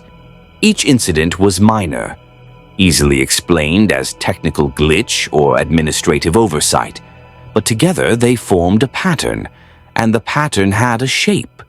"Someone's been accessing the Sith artifact vault," Matt muttered, his fingers tracing the data clusters. "Not frequently, just once every 3 weeks, always during third shift when minimal staff are present. Duration averages 12 minutes per visit. They're retrieving something or studying something or performing some kind of ritual that requires repeated exposure. Or they're maintaining a dark side connection that needs regular reinforcement," a voice said from behind him. Matt spun, his billy clubs in his hands before his conscious mind registered the movement. His enhanced senses identified the intruder immediately. Female, athletic build, force signature that burned with sharp intelligence and barely contained curiosity. Not hostile, but definitely unexpected. "Bastila Shan," the woman said, not reacting to his combat stance. "Jedi Knight, specializing in battle meditation and Sith psychology. Master Vandar asked me to assist your investigation, said you might benefit from someone who understands how dark side corruption manifests in Force users." Matt lowered his clubs slowly. He didn't mention sending assistance. He encrypted the message, sent it through secure channels only I could access, standard protocol when investigating potential traitors. Limit, who knows what you're doing. Bastila moved closer, her force signature radiating confidence mixed with professional wariness. "I've been tracking Temple Shadow independently for 3 months. Different approach than yours. I've been monitoring Force signatures for signs of dark side taint, looking for Jedi whose presence feels off. I have 17 suspects." "I have 20, Matt said. "How much overlap?" "Let's find out." Bastila pulled up her own datapad, the holographic display showing faces Matt couldn't see, but whose names the audio described. As they compared lists, patterns emerged. 13 names appeared on both their suspect lists, which meant those 13 were the most likely candidates for Temple Shadow. "Master Vrook Lamar is on both lists," Bastila said quietly. "That's concerning. He's been on the council for 40 years, trained hundreds of Jedi, personally led campaigns against 3 separate Sith uprisings. If he's Temple Shadow, the betrayal goes deeper than we imagined." His heartbeat spiked twice during our investigation briefing, Matt said. When we discussed the assassination timeline and the Korriban awakening, he tried to hide it, used breathing techniques to control his physical responses, but I caught the tells. Either he's guilty or he knows something he hasn't shared. "Or he's terrified," Bastila said. "Realizing the scope of the conspiracy, understanding how close we are to catastrophe. That would make anyone's heart race. We can't arrest a council master based on elevated pulse. I know, Matt admitted. I need more. The vault access log shows someone bypassing security 47 times. If I can match those timestamps to Vrook's movements, you'll have circumstantial evidence at best, Bastila interrupted. Masters have legitimate reasons to access the vault. Vrook himself authorized 3 research expeditions to study Sith artifacts in the past year. Any defense attorney would argue he was conducting official business. Matt's jaw tightened. She was right, and it frustrated him. In Hell's Kitchen, he could follow suspects, stake out their locations, catch them in the act. Here, in the Jedi Temple, his target was surrounded by thousands of witnesses and protected by institutional authority. One wrong accusation could destroy the investigation and alert Temple Shadow that they'd been identified. Then we need to catch them in the act, Matt said. The pattern suggests another vault access in 2 days. We set up surveillance, wait for them to make their move, and gather irrefutable evidence. Assuming they maintain their pattern, Bastila said. If they suspect investigation has progressed this far, they might accelerate their timeline or change their methods entirely. Temple Shadow has proven adaptable. They've evaded detection for months, possibly years. They won't make it easy. Matt stood, his enhanced senses tracking the archive level's ambient sounds, the soft whisper of holocron storage units, the distant footsteps of late-shift archivists, the electromagnetic hum of active data terminals. Everything normal, everything predictable. But somewhere in this temple, a traitor was preparing their next move. We're missing something, Matt said. Temple Shadow isn't just stealing artifacts or maintaining dark side connections. They're coordinating a massive conspiracy, assassination networks, archaeological expeditions, Senate infiltration. That requires communication with external contacts, probably frequent. Where are those communications happening? Bastila's force signature flickered with realization. The communication arrays. Every outgoing message from the temple is logged and encrypted, but council masters have authorization to send classified transmissions that bypass normal monitoring. If Temple Shadow is using that authority, they could be coordinating with Sith contacts right under everyone's noses, Matt finished. Show me the transmission logs. Every classified communication sent in the past 6 months. They worked through the data together, Bastila's visual analysis complementing Matt's pattern recognition. The log showed exactly what Matt expected, hundreds of classified transmissions, all properly authorized, all ostensibly related to Republic intelligence or Jedi operations. Nothing overtly suspicious. But when Matt cross-referenced the transmission timestamps with the vault access patterns, something emerged. Look at this, he said, highlighting a data cluster. Every vault access is followed within 6 hours by a classified transmission to these coordinates. He read the destination codes, which correspond to Korriban's system. Someone's reporting their progress to contacts on the Sith homeworld immediately after each vault visit. That's not coincidence, Bastila said, her voice tight with controlled anger. That's coordination. Temple Shadow is feeding intelligence directly to the archaeological teams, probably providing them with artifact analysis, ritual instructions, dark side techniques needed for the awakening. And if we trace who sent those transmissions, we identify Temple Shadow definitively. Bastila pulled up the authorization codes. Matt's enhanced hearing caught her sharp intake of breath as the data resolved. Matt, these transmissions were authorized by 2 different masters, Vrook Lamar and Jar Lestin, both of them. The implications hit like a physical blow. Not one traitor, 2. Or one traitor using another master's credentials, or a conspiracy that ran even deeper than they'd feared. We need to verify this, Matt said. cross-check their physical locations during transmission times, confirm they were actually present when these messages were sent. If someone's stealing their credentials, then we're hunting a ghost, Bastila said. Someone with sufficient technical expertise to bypass Jedi security, forge authorization codes, and frame council masters. She paused. That's beyond most Jedi capabilities. We're talking about someone with extensive intelligence training, possibly military cyber warfare experience. Matt's mind raced through the possibilities. Intelligence training, cyber warfare expertise, access to council master credentials, ability to manipulate both Republic and Sith systems. Revan, Matt said suddenly. Bastila's force signature flared with defensive anger. Absolutely not. Revan is one of our finest knights. He's been investigating this conspiracy as aggressively as we have. He risked his life infiltrating Sith cults to gather intelligence, which gave him perfect cover to establish contacts, build relationships, learn their methods, Matt said. Think about it, Bastila. He has the technical skills, the intelligence background, the exposure to dark side techniques. He's been involved in every aspect of this investigation, which means he knows exactly what we've discovered and what we haven't.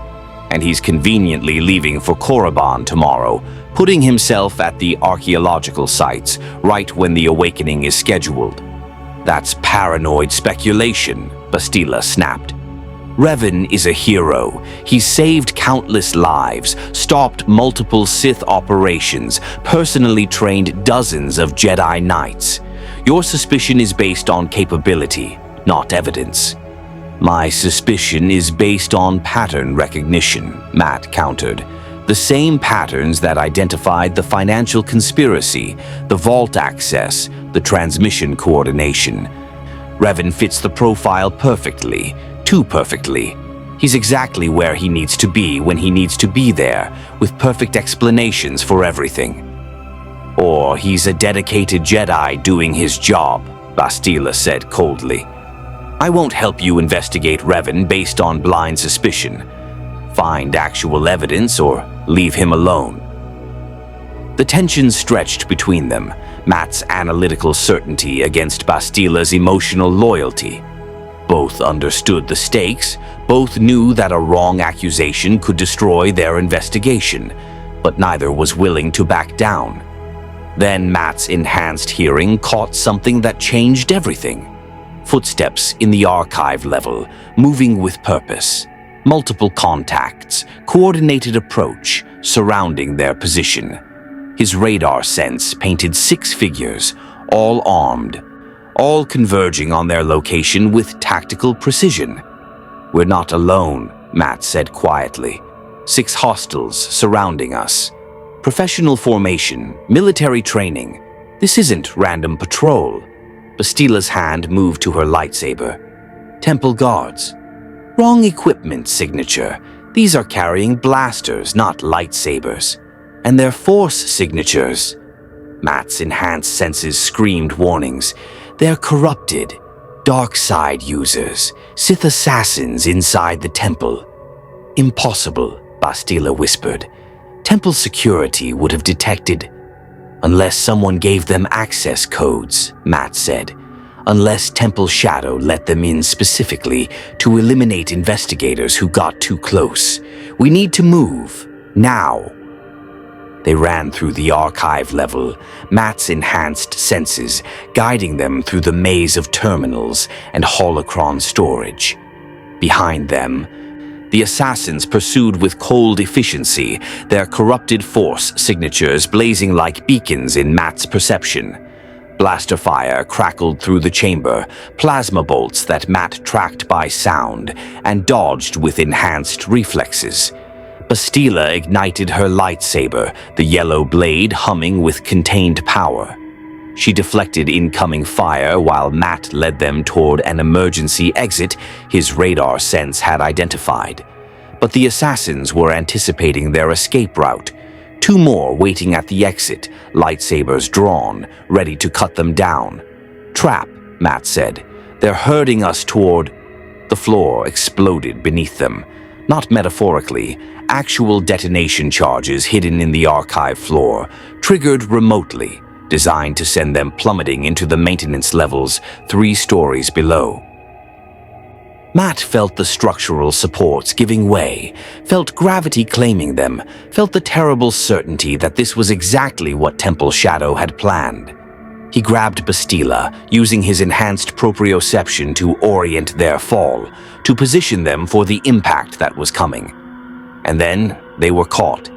Telekinetic cushion, force energy deployed with desperate strength, slowing their fall just enough that they hit the maintenance level hard but not lethally.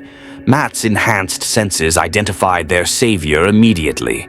Master Jar, standing at the edge of the hole, his force signature blazing with effort as he lowered them to safety.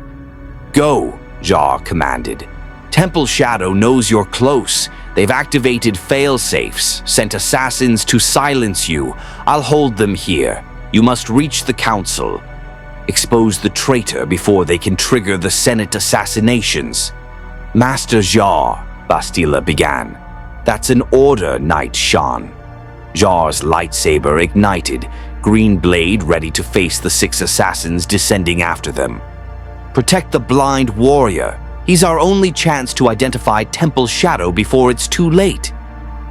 Matt wanted to argue, wanted to stay and help, but his enhanced senses caught the tactical reality. More assassins were coming, dozens of them, flooding into the temple through access points that should have been sealed. This wasn't containable skirmish. This was invasion, coordinated assault designed to eliminate the investigation and everyone involved in it. Temple Shadow had just made their move, and the Jedi Temple was under attack from within. The maintenance levels became a war zone. Matt's enhanced senses painted the chaos in perfect detail, blaster fire echoing through industrial corridors, lightsabers clashing in brief, violent encounters, the screams of Jedi who'd been caught unprepared by assassins who shouldn't have been able to breach the temple's sacred halls. Bastila ran beside him, her yellow blade deflecting incoming fire, while Matt's radar sense navigated them through the maze of pipes and power conduits. "They're everywhere," Bastila said, her breathing controlled despite the exertion.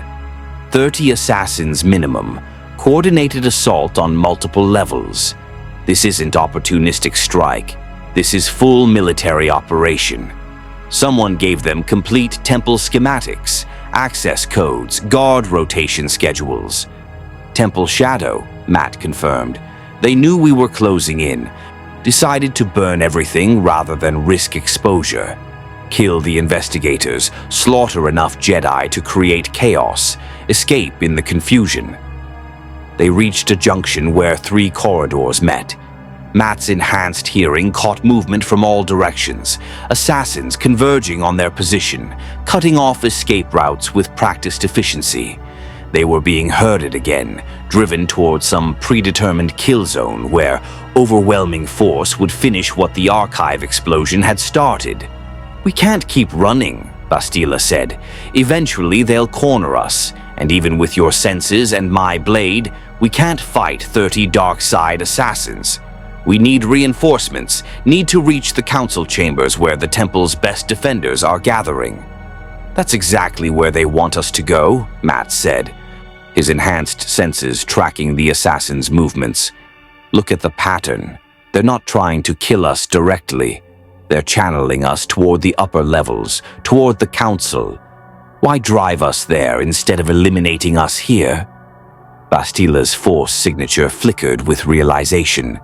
Because Temple Shadow is in the council chambers, they're waiting there, preparing to kill everyone who suspects them when we lead the investigation directly to them. We're not being hunted. We're being used as bait to gather all their enemies in one place. "Then we don't go to the council," Matt said. "We go to the source, the communication arrays where Temple Shadow has been coordinating with their Sith contacts. If we can access their transmission logs directly, bypass security protocols, we can identify them without walking into their trap."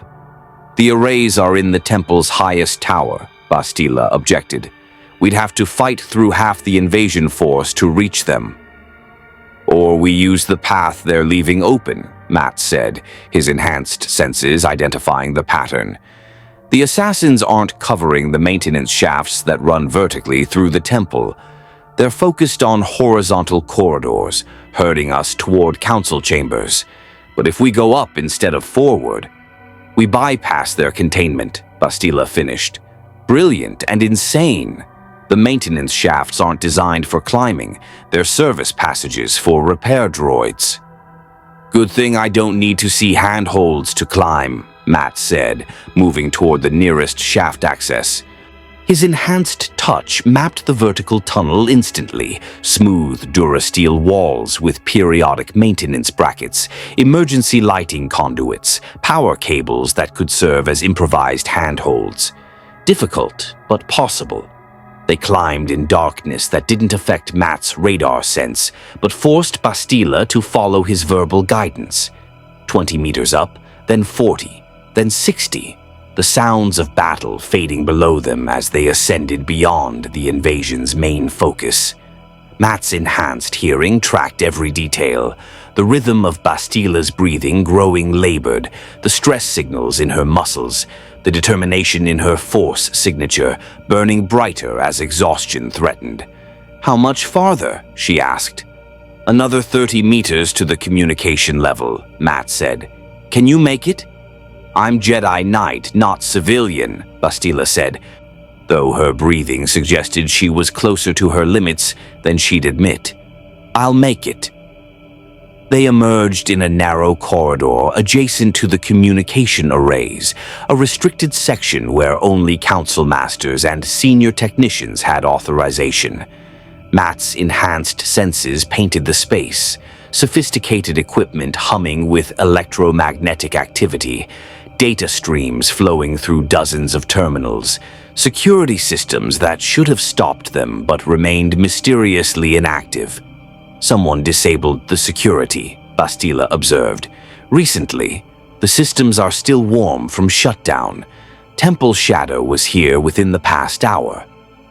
Matt moved to the central terminal, his enhanced touch reading the interface. They accessed the transmission logs, probably trying to erase evidence, cover their tracks before we could identify them. But deletion leaves traces, data fragments, access timestamps, authentication codes. He worked quickly, his enhanced senses processing the terminal's responses faster than visual analysis could manage. The deleted files were still present in the system's cache, partially corrupted but recoverable. And within those fragments, one name appeared repeatedly in the authorization codes: Master Vrook Lamar. "It's Vrook," Matt said. "The transmission logs confirm it. He sent every classified message to Korriban, authorized the artifact vault access, coordinated with the Sith archaeological teams. He's Temple Shadow." "That's not possible," Bastila said, but her force signature flickered with uncertainty. "Vrook has served the Order for 40 years. He's fought Sith his entire life. Why would he betray everything now?" "Maybe he didn't see it as betrayal," Matt suggested, pulling up more data fragments. "Look at his transmission contents. He's not advocating for Sith victory. He's arguing for what he calls pragmatic cooperation, claiming that some dark side knowledge is necessary to combat greater threats, that the Jedi's rigid adherence to light side doctrine leaves them vulnerable to enemies who embrace both sides of the Force." "Justification," Bastila said bitterly. "The same rationalization every fallen Jedi uses. I'm not betraying the Order. I'm saving it by doing what they're too weak to do." But the result is the same: dead senators, empowered Sith spirits, and the Republic on the edge of collapse. Matt continued analyzing the recovered data, his enhanced senses catching details that shouldn't have been there. The transmission timestamps didn't match Vrook's physical location logs. He'd supposedly sent messages while simultaneously present in council meetings on the opposite side of the temple. and the authentication codes, while bearing his authorization signature, showed micro-variations consistent with forgery rather than genuine access. "Wait," Matt said. "This doesn't add up. The codes are forged. Someone with Vrook's credentials, but not actually Vrook. Someone who wanted us to think." The door exploded inward. Matt's enhanced senses screamed warning, telekinetic force applied with overwhelming power, designed to incapacitate rather than kill. He threw himself sideways, pulling Bastila with him as invisible pressure cratered the wall where they'd stood. His radar sense painted the attacker immediately. Tall figure, commanding force signature, lightsaber ignited with the snap hiss of pure confidence. Master Jar stepped through the destroyed doorway. "I'm disappointed," Jar said, his voice carrying none of its usual warmth. "I'd hoped you'd follow the evidence toward Vrook, accept the obvious conclusion, and eliminate him for me. But you're too clever, blind warrior. You saw through the forgery, recognized the frame. Now I have to clean up this mess personally." Bastila's lightsaber ignited, yellow blade ready. "Master Jar, your temple shadow. You've been betraying the Order."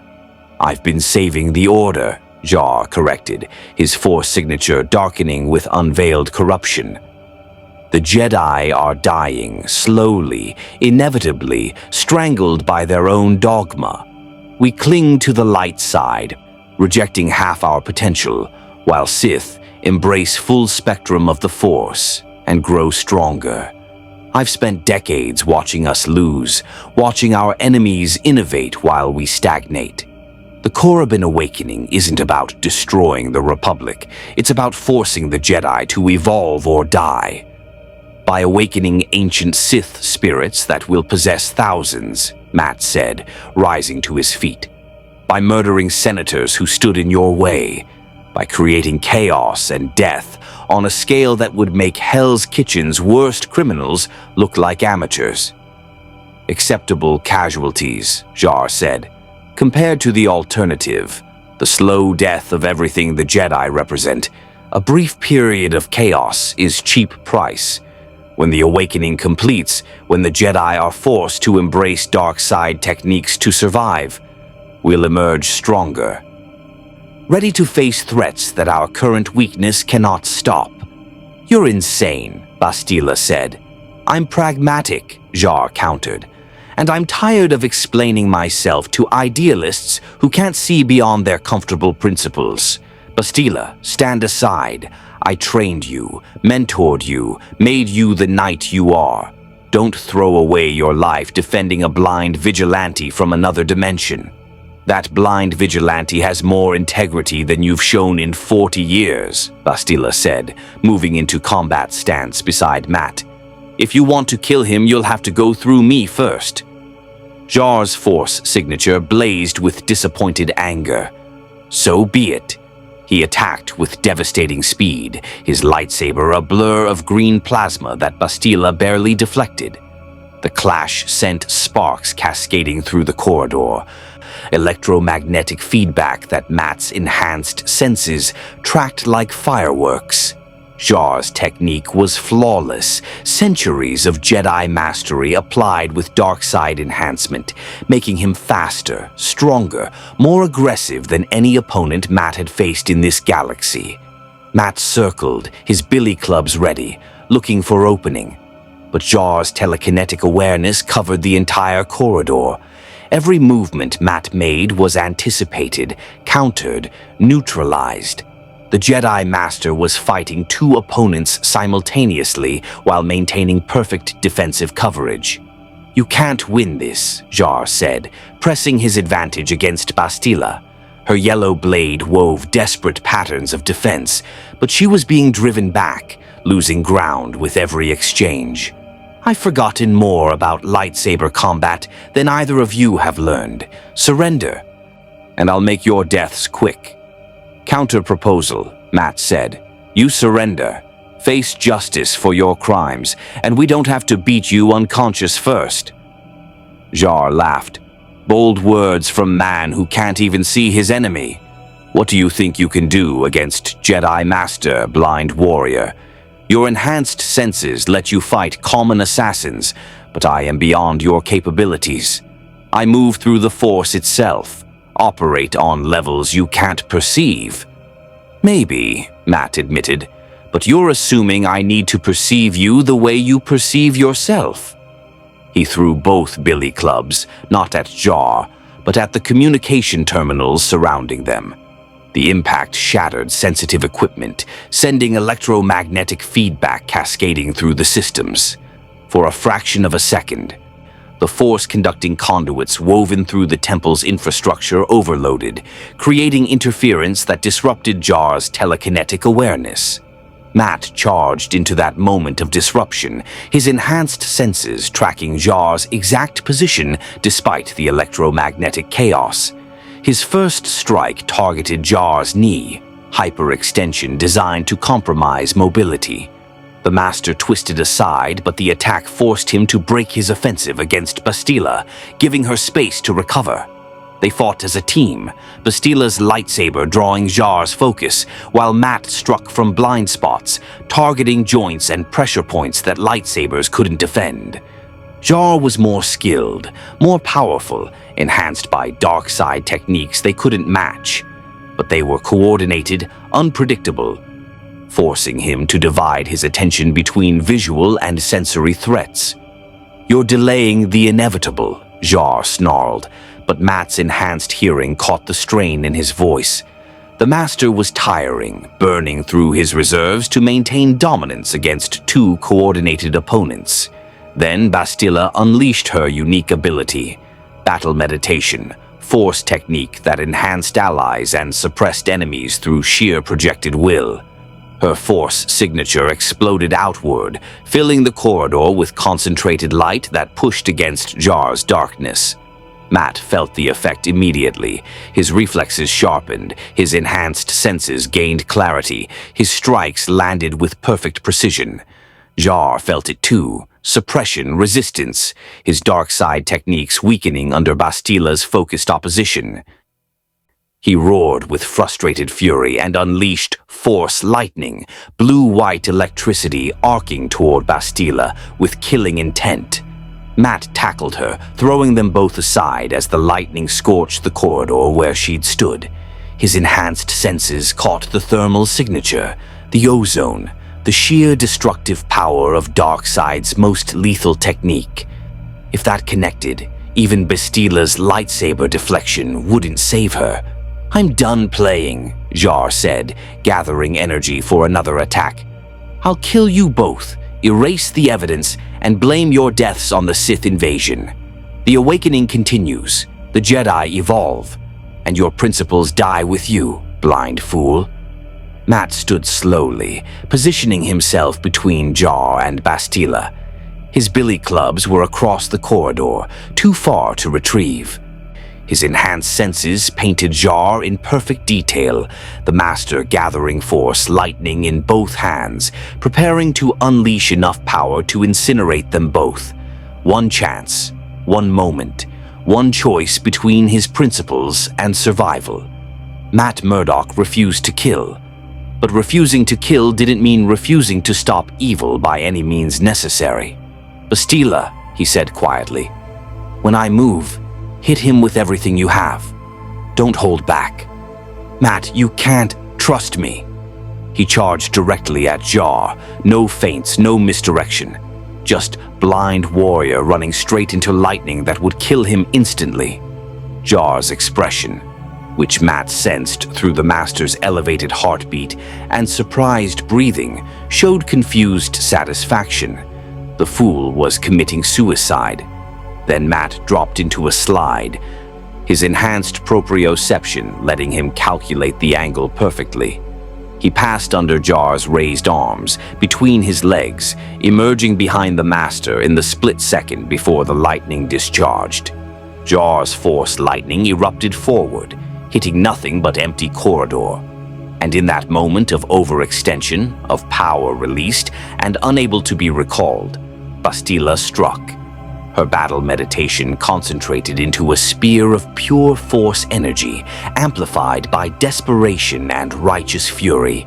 It hit Jar like a tsunami of light, overwhelming his dark side defenses, crushing his corrupted force signature beneath wave after wave of Jedi conviction. The Master fell unconscious before he hit the ground. Matt stood slowly, his enhanced senses confirming what his tactics had achieved. Jar was alive, breathing, no permanent damage. Captured. The council chambers felt emptier despite being full. Matt stood before the assembled Jedi Masters, his enhanced senses tracking their varied force signatures: shock, anger, disappointment, and underneath it all, fear. Master Jar's betrayal had shaken the Order's foundations. If a council member could fall, could justify mass murder as necessary evolution, then who else might be compromised? The confession is complete, Master Vandar said, his ancient voice heavy with exhaustion. Jar has revealed the full scope of his conspiracy. The Senate assassination network, the Sith tomb excavations, the coordinated invasion, all orchestrated to force the Jedi Order into embracing dark side techniques or face extinction. He believed himself a savior forcing necessary change. He was a murderer justifying his crimes with philosophy, Matt said flatly. I've seen his type before. People who convince themselves that their violence serves a greater good, that their victims are acceptable losses for some grand vision. The Jedi Order doesn't need evolution through atrocity. It needs to maintain its principles, even when challenged. Spoken like someone who still believes principles matter, Master Vrook said, his force signature bitter with vindication and anger. Jar had tried to frame him, had forged his credentials, had nearly succeeded in making him the scapegoat. But Jar was correct about one thing: we are losing this war. The Sith Empire grows stronger while we cling to doctrines written millennia ago. Perhaps forced evolution wasn't answer, but some kind of change is necessary. Change that doesn't involve mass murder, Bastila said firmly. Change that doesn't require betraying everything we stand for. Matt proved that. He stopped Jar, captured him alive, exposed the conspiracy without becoming a killer himself. If a blind warrior from another dimension can maintain his code under these circumstances, we can maintain ours. The immediate threat is contained, Kirana T said, her warrior's pragmatism cutting through the philosophical debate. But Jar's confession revealed the Korriban excavations are proceeding independently. He wasn't sole architect of the awakening. He was facilitating it, yes, but the Sith archaeological teams have their own agenda, their own timeline. Revan's strike team departed 12 hours ago. They should reach Korriban within the day. Matt's enhanced hearing caught something in that statement, a subtle emphasis, a concern underneath the tactical briefing. You're worried about Revan, he said. Why? The council masters exchanged glances. Finally, Master Vandar spoke. Revan spent months infiltrating Sith cults on Korriban. He walked among them, learned their techniques, touched their darkness to maintain his cover. When he returned, we performed cleansing rituals, meditation, attempted to purge the taint. But dark side corruption is insidious. It clings, whispers, offers power that becomes harder to resist with each exposure. You think he might be compromised, Matt said. We think he's at risk, Master Vandar corrected carefully. Revan is strong, dedicated, loyal to the Order. But he's also been exposed to exactly the kind of pragmatic dark side philosophy that corrupted Jar. And now we're sending him back to Korriban, back to Sith tomb worlds where ancient spirits whisper promises of power. If those spirits find weakness in him, he could fall, Bastila finished, her force signature flickering with barely suppressed anxiety. He could become exactly what he's been sent to stop, And if that happens, if Revan turns, we'll have lost one of our greatest knights and gained an enemy who knows all our strategies, all our weaknesses. Then someone needs to go after him, Matt said. Someone needs to reach Korriban, support the strike team, and make sure Revan doesn't fall. Someone who can sense dark side corruption and isn't susceptible to Sith mental manipulation. You're volunteering, Master Vandar observed. Despite knowing nothing of space travel, Sith tomb worlds, or the specific dangers you would face. Despite being exhausted from 2 days of constant combat and investigation. Despite your code prohibiting the killing that Sith tomb guardians will almost certainly require. I'm volunteering because someone has to, Matt said.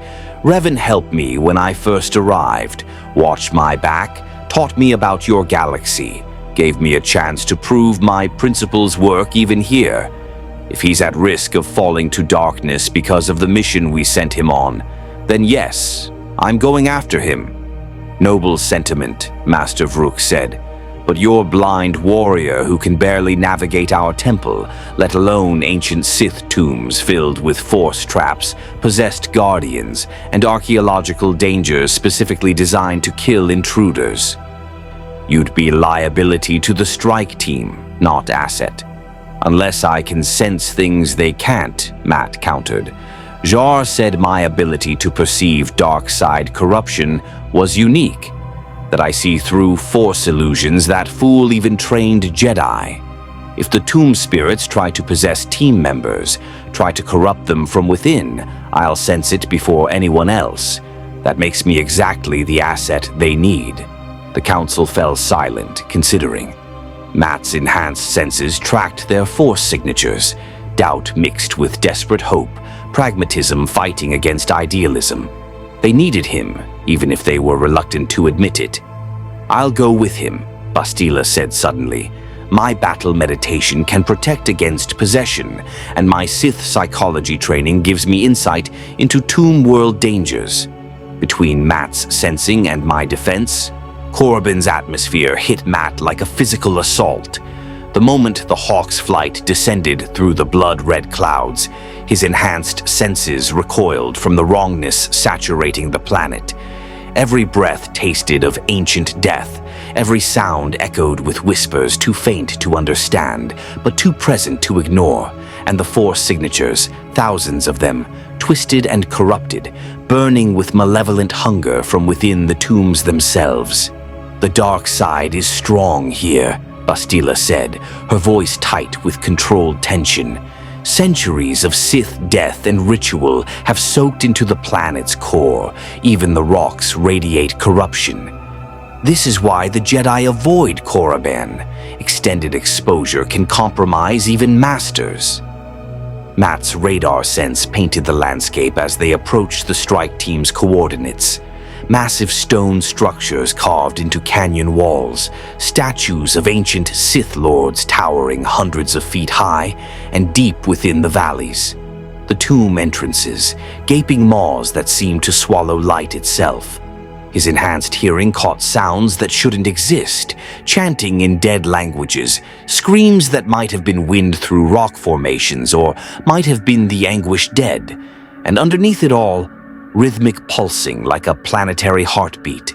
That sound, Matt said. The pulsing. What is that? Bastila's force signature darkened with recognition. The awakening ritual. They've synchronized it across multiple tomb sites, creating harmonic resonance. Each tomb spirit is awakening in coordination with the others, their combined power amplifying exponentially. We're running out of time. The Hawk's flight landed near the strike team's camp, a fortified position outside the Valley of the Dark Lords, where Revan's team had established their base of operations. Matt's enhanced senses immediately identified problems. Only 4 heartbeats in the camp when there should have been 12, defensive positions abandoned, equipment scattered like people had left in desperate hurry. Something's wrong, Matt said as they disembarked. The team's been reduced. Recent combat. I can smell the ozone from blaster fire, taste the blood in the air. And that heartbeat, he focused on one signature that burned with corrupted energy. That's not right. One of the survivors is possessed. They approached cautiously, Bastila's lightsaber ready, Matt's enhanced senses tracking every detail. The camp's survivors were Jedi Knights he'd never met, their force signatures strained by exhaustion and fear. But one of them, a younger knight named Jolie, radiated dark side corruption like fever heat. "Bastila!" "Matt!" Jolie called out, his voice too cheerful given the circumstances. "Thank the Force you're here. The mission's gone sideways. Revan took half the team into the primary tomb 6 hours ago and hasn't reported back. We've been trying to mount a rescue, but the tomb defense is activated, and we lost 3 knights to Guardian droids before we could retreat." Matt's enhanced hearing caught the lie in Jolie's heartbeat, the elevated pulse, the micro-tremors in his voice, the chemical signature of deception. "You're lying," Matt said. "Revan didn't take anyone into the tomb. He went alone and you let him." "Why?" Jolie's cheerful expression didn't change, but his force signature blazed with unveiled corruption. "Because the spirits promised us power if we did, because Revan is strong enough to resist possession long enough to reach the focal point and become their perfect vessel. Because you Jedi fools keep clinging to weakness when strength is right there, waiting to be claimed." He attacked with possessed speed, his lightsaber igniting and striking in one fluid motion. Bastila barely deflected the blow, the force of impact driving her backward. The other survivors, all possessed, Matt's senses confirmed, drew their weapons and joined the assault. "They're all corrupted," Matt shouted, dodging a wild strike. "The spirits got to them when they explored the tombs. Then we contain them, not kill them," Bastila commanded, her battle meditation flaring outward. The possessed knights stumbled as her force technique pushed against their corruption, creating space for Matt to strike non-lethally. Pressure point strikes, joint locks, disabling blows that left his opponents unconscious but alive. 4 against 2 should have been overwhelming, but the possessed knights fought with mindless aggression rather than Jedi discipline. They abandoned defense, ignored injuries, threw themselves into attacks that Matt's enhanced reflexes turned against them. Within 90 seconds, all 4 were unconscious, bound with force suppression restraints. "Revan's in the primary tomb," Bastila said, reading the camp's abandoned data pads. "According to the logs, he entered alone 8 hours ago, claiming he sensed the focal point's location. But these notes," her voice caught, "they're written in Sith script. He was already compromised when he entered. The spirits have been whispering to him since the mission started." "Then we go in after him," Matt said, "before he reaches the focal point, before the possession becomes permanent. Where's the entrance?" Bastila pointed toward the largest tomb entrance, the Valley of the Dark Lord's primary necropolis, where dozens of ancient Sith were buried in interconnected chambers. Matt's enhanced senses painted it as a massive structure that extended deep underground, its corridors branching like arteries through stone, all converging on a central chamber where that planetary heartbeat pulsed strongest. They entered the tomb together. The darkness was absolute, perfect blackness that didn't affect Matt's radar sense, but forced Bastila to rely on her lightsaber's glow. The corridors were carved with precision that spoke to ancient mastery, walls covered in Sith script that Bastila read aloud. Warnings to the living, promises to the ambitious, threats to the foolish who disturb the dead. "The spirits are watching us," Bastila said. "I can feel them pressing against my mental defenses, looking for weakness. Stay alert. They'll try to possess us the moment we lower our guard." Matt's enhanced senses tracked something more immediate. Blood trail, fresh, leading deeper into the tomb. "Revan's been here. He's injured. Blood loss suggests puncture wound, probably from trap. But he's still moving, still heading toward the central chamber." They followed the trail through chambers filled with ancient horrors, sarcophagi that whispered with contained spirits, artifacts that radiated dark side energy so intensely Matt's enhanced senses recoiled, guardian droids that activated and attacked with lethal efficiency before Bastila's lightsaber cut them down. The tomb was designed to kill intruders, to break their will, to offer them the choice between corruption and death. And somewhere ahead, Revan had chosen corruption. They found him in the central chamber, a massive ritual space carved from solid rock, its ceiling lost in darkness above, its floor inscribed with circles of Sith script that glowed with sickly red light.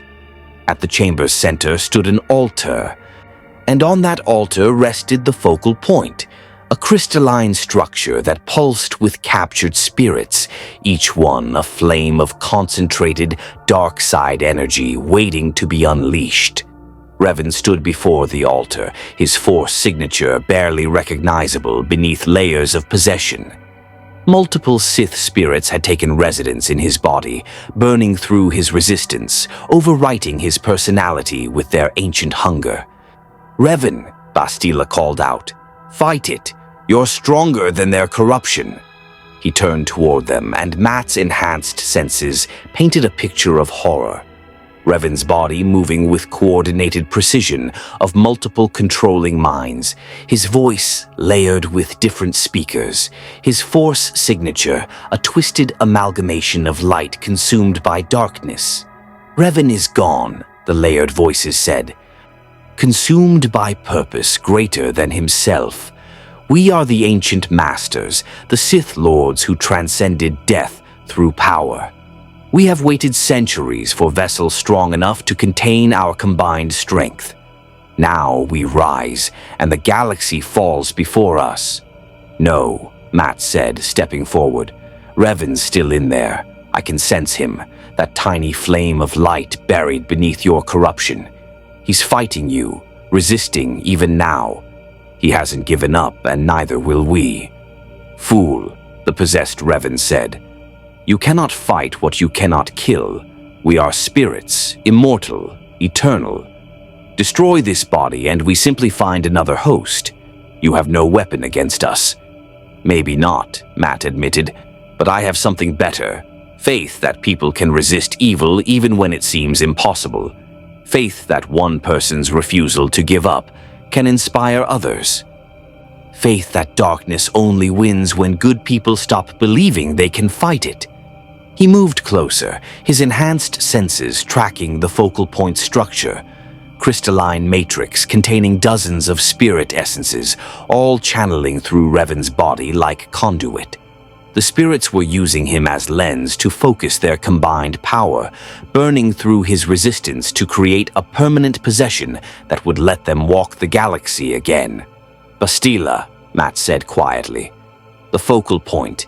Can you shatter it with the Force?" "If I do, the spirit energy will explode outward," Bastila said. "It could kill everyone in this chamber, destroy the entire tomb structure.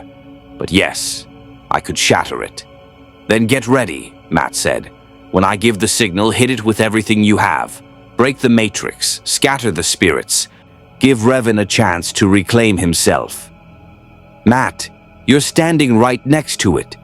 "I know," Matt said, "but Revan trusted me when I first arrived in your galaxy.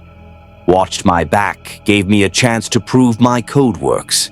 Now it's my turn to trust him, to believe he's strong enough to resist if we break the spirit's control." He placed his hand on the crystalline matrix, his enhanced touch mapping its structure.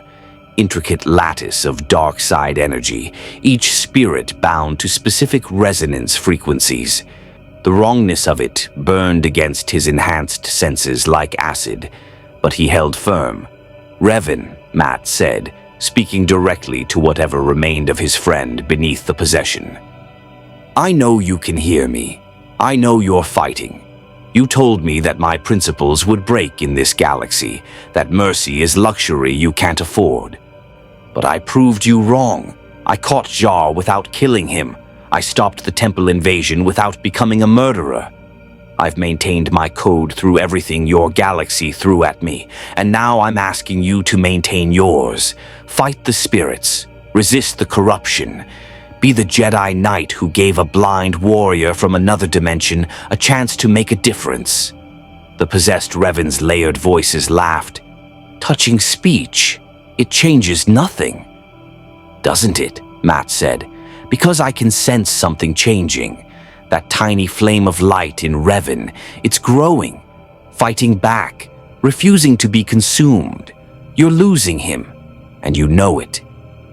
The laughter stopped. The possessed Revan's force signature flickered, light pushing against dark, Revan's consciousness surging against the spirit's control. "Now, Bastila!" Matt shouted.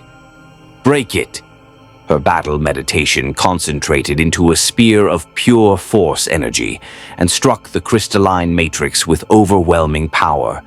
The structure shattered, spirits exploding outward in a cascade of dark side energy that washed over Matt like tidal wave of malevolent hunger. Every spirit sought a new host, sought to possess him, corrupt him, consume his will, and turn him into their vessel.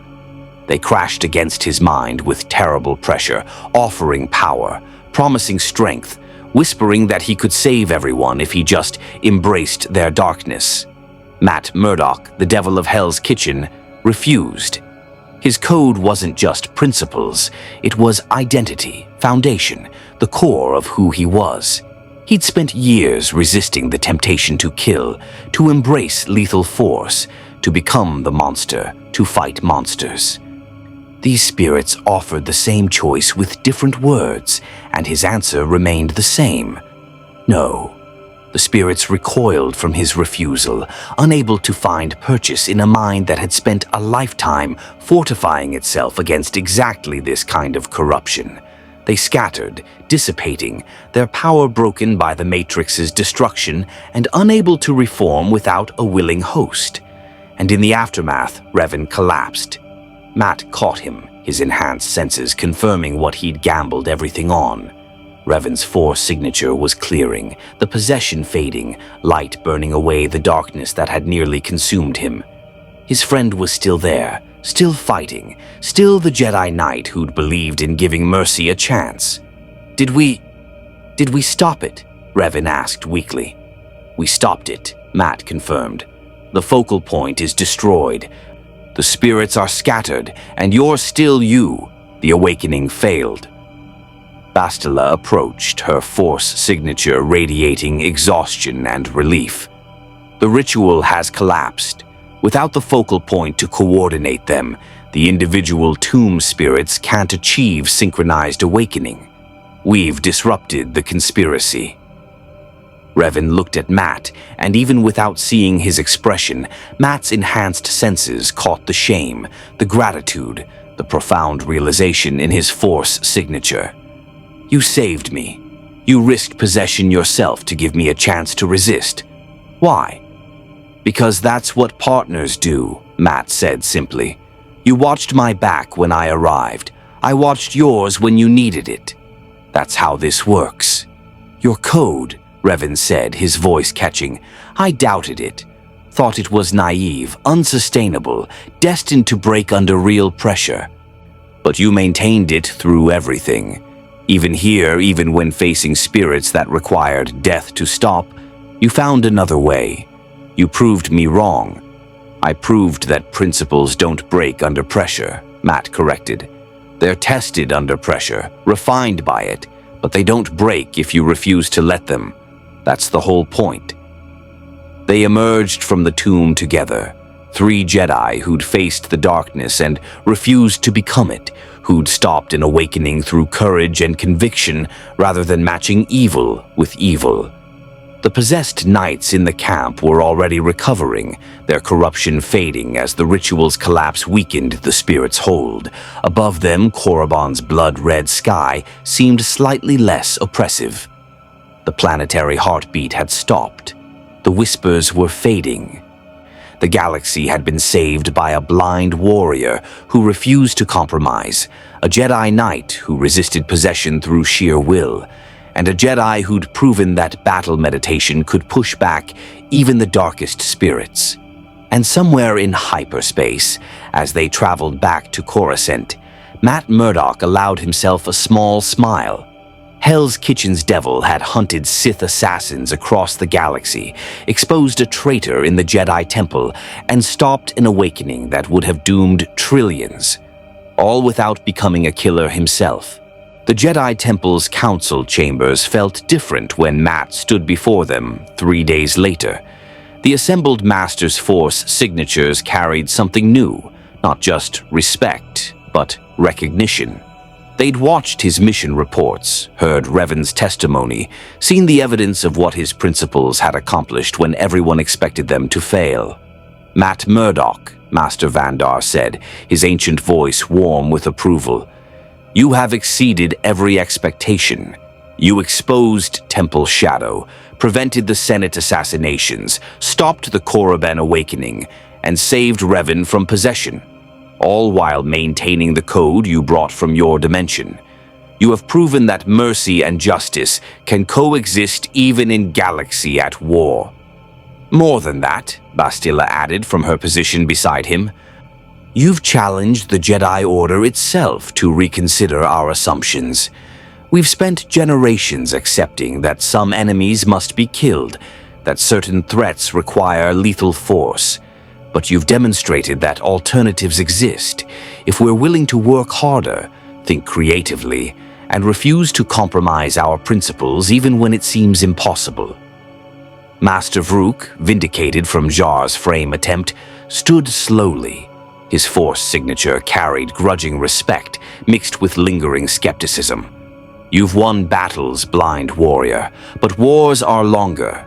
Sith Empire continues to threaten the Republic. Dark side corruption remains constant danger. Can you truly maintain your code through years of conflict? Through countless battles where enemies don't conveniently allow themselves to be captured? I maintained it for years in Hell's Kitchen, Matt said.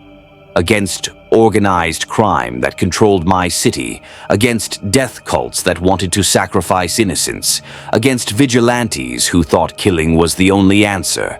I'll maintain it here too, however long it takes, whatever battles come next.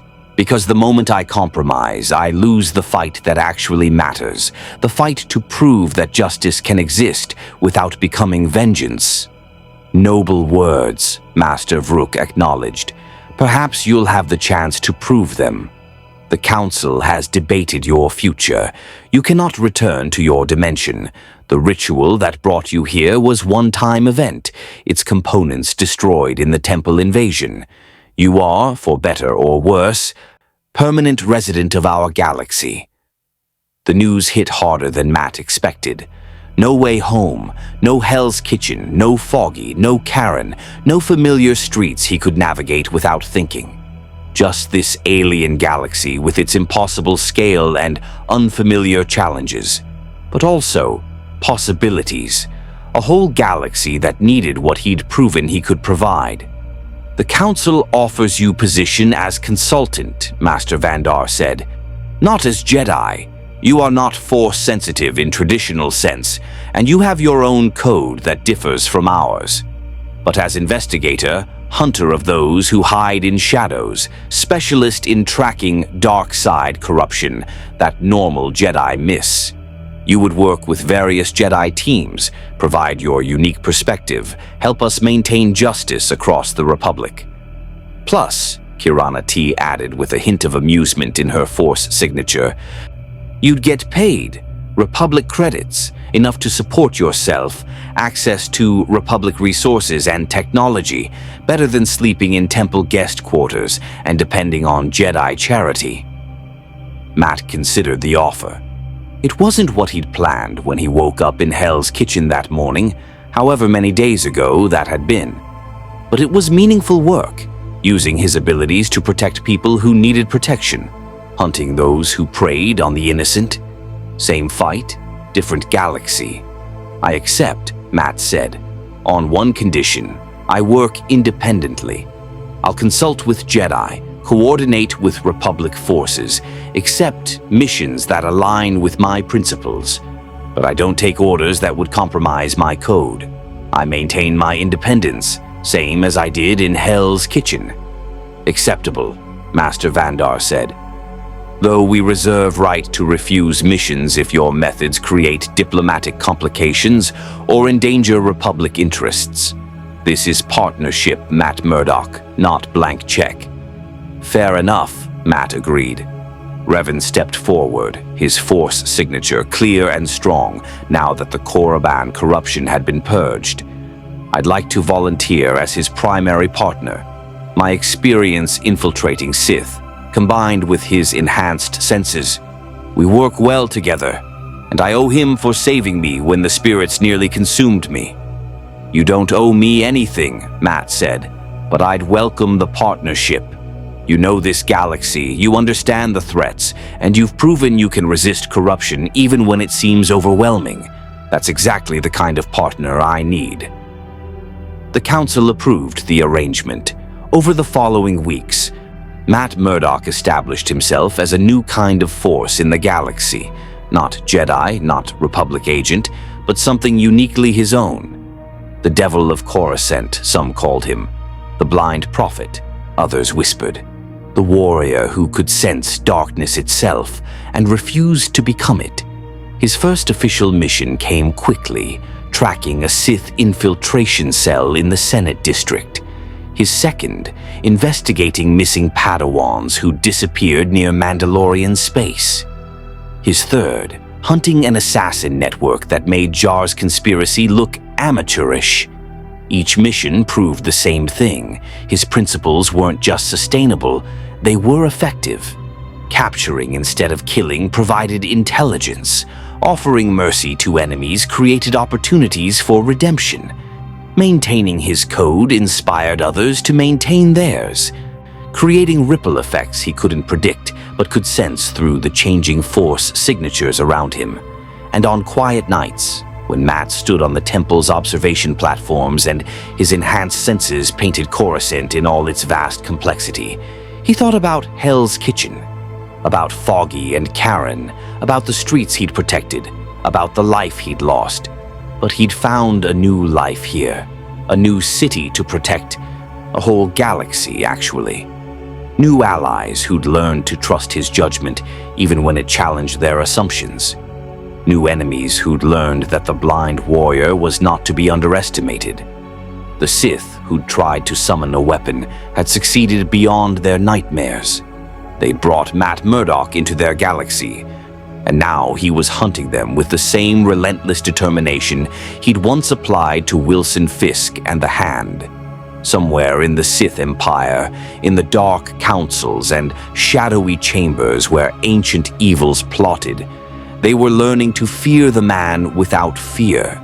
And across the Republic, in the Senate chambers and Jedi temples and planetary governments struggling against corruption, they were learning that justice could exist even in darkness. Matt Murdock had become legend, the blind warrior who could see what others missed, who tracked evil through the shadows, who proved that principles mattered even in a galaxy at war. He stood on a temple platform 3 months after his arrival, his enhanced senses drinking in the cityscape, when Bastila approached. Her force signature carried focused determination mixed with barely suppressed excitement. "We have a situation," she said.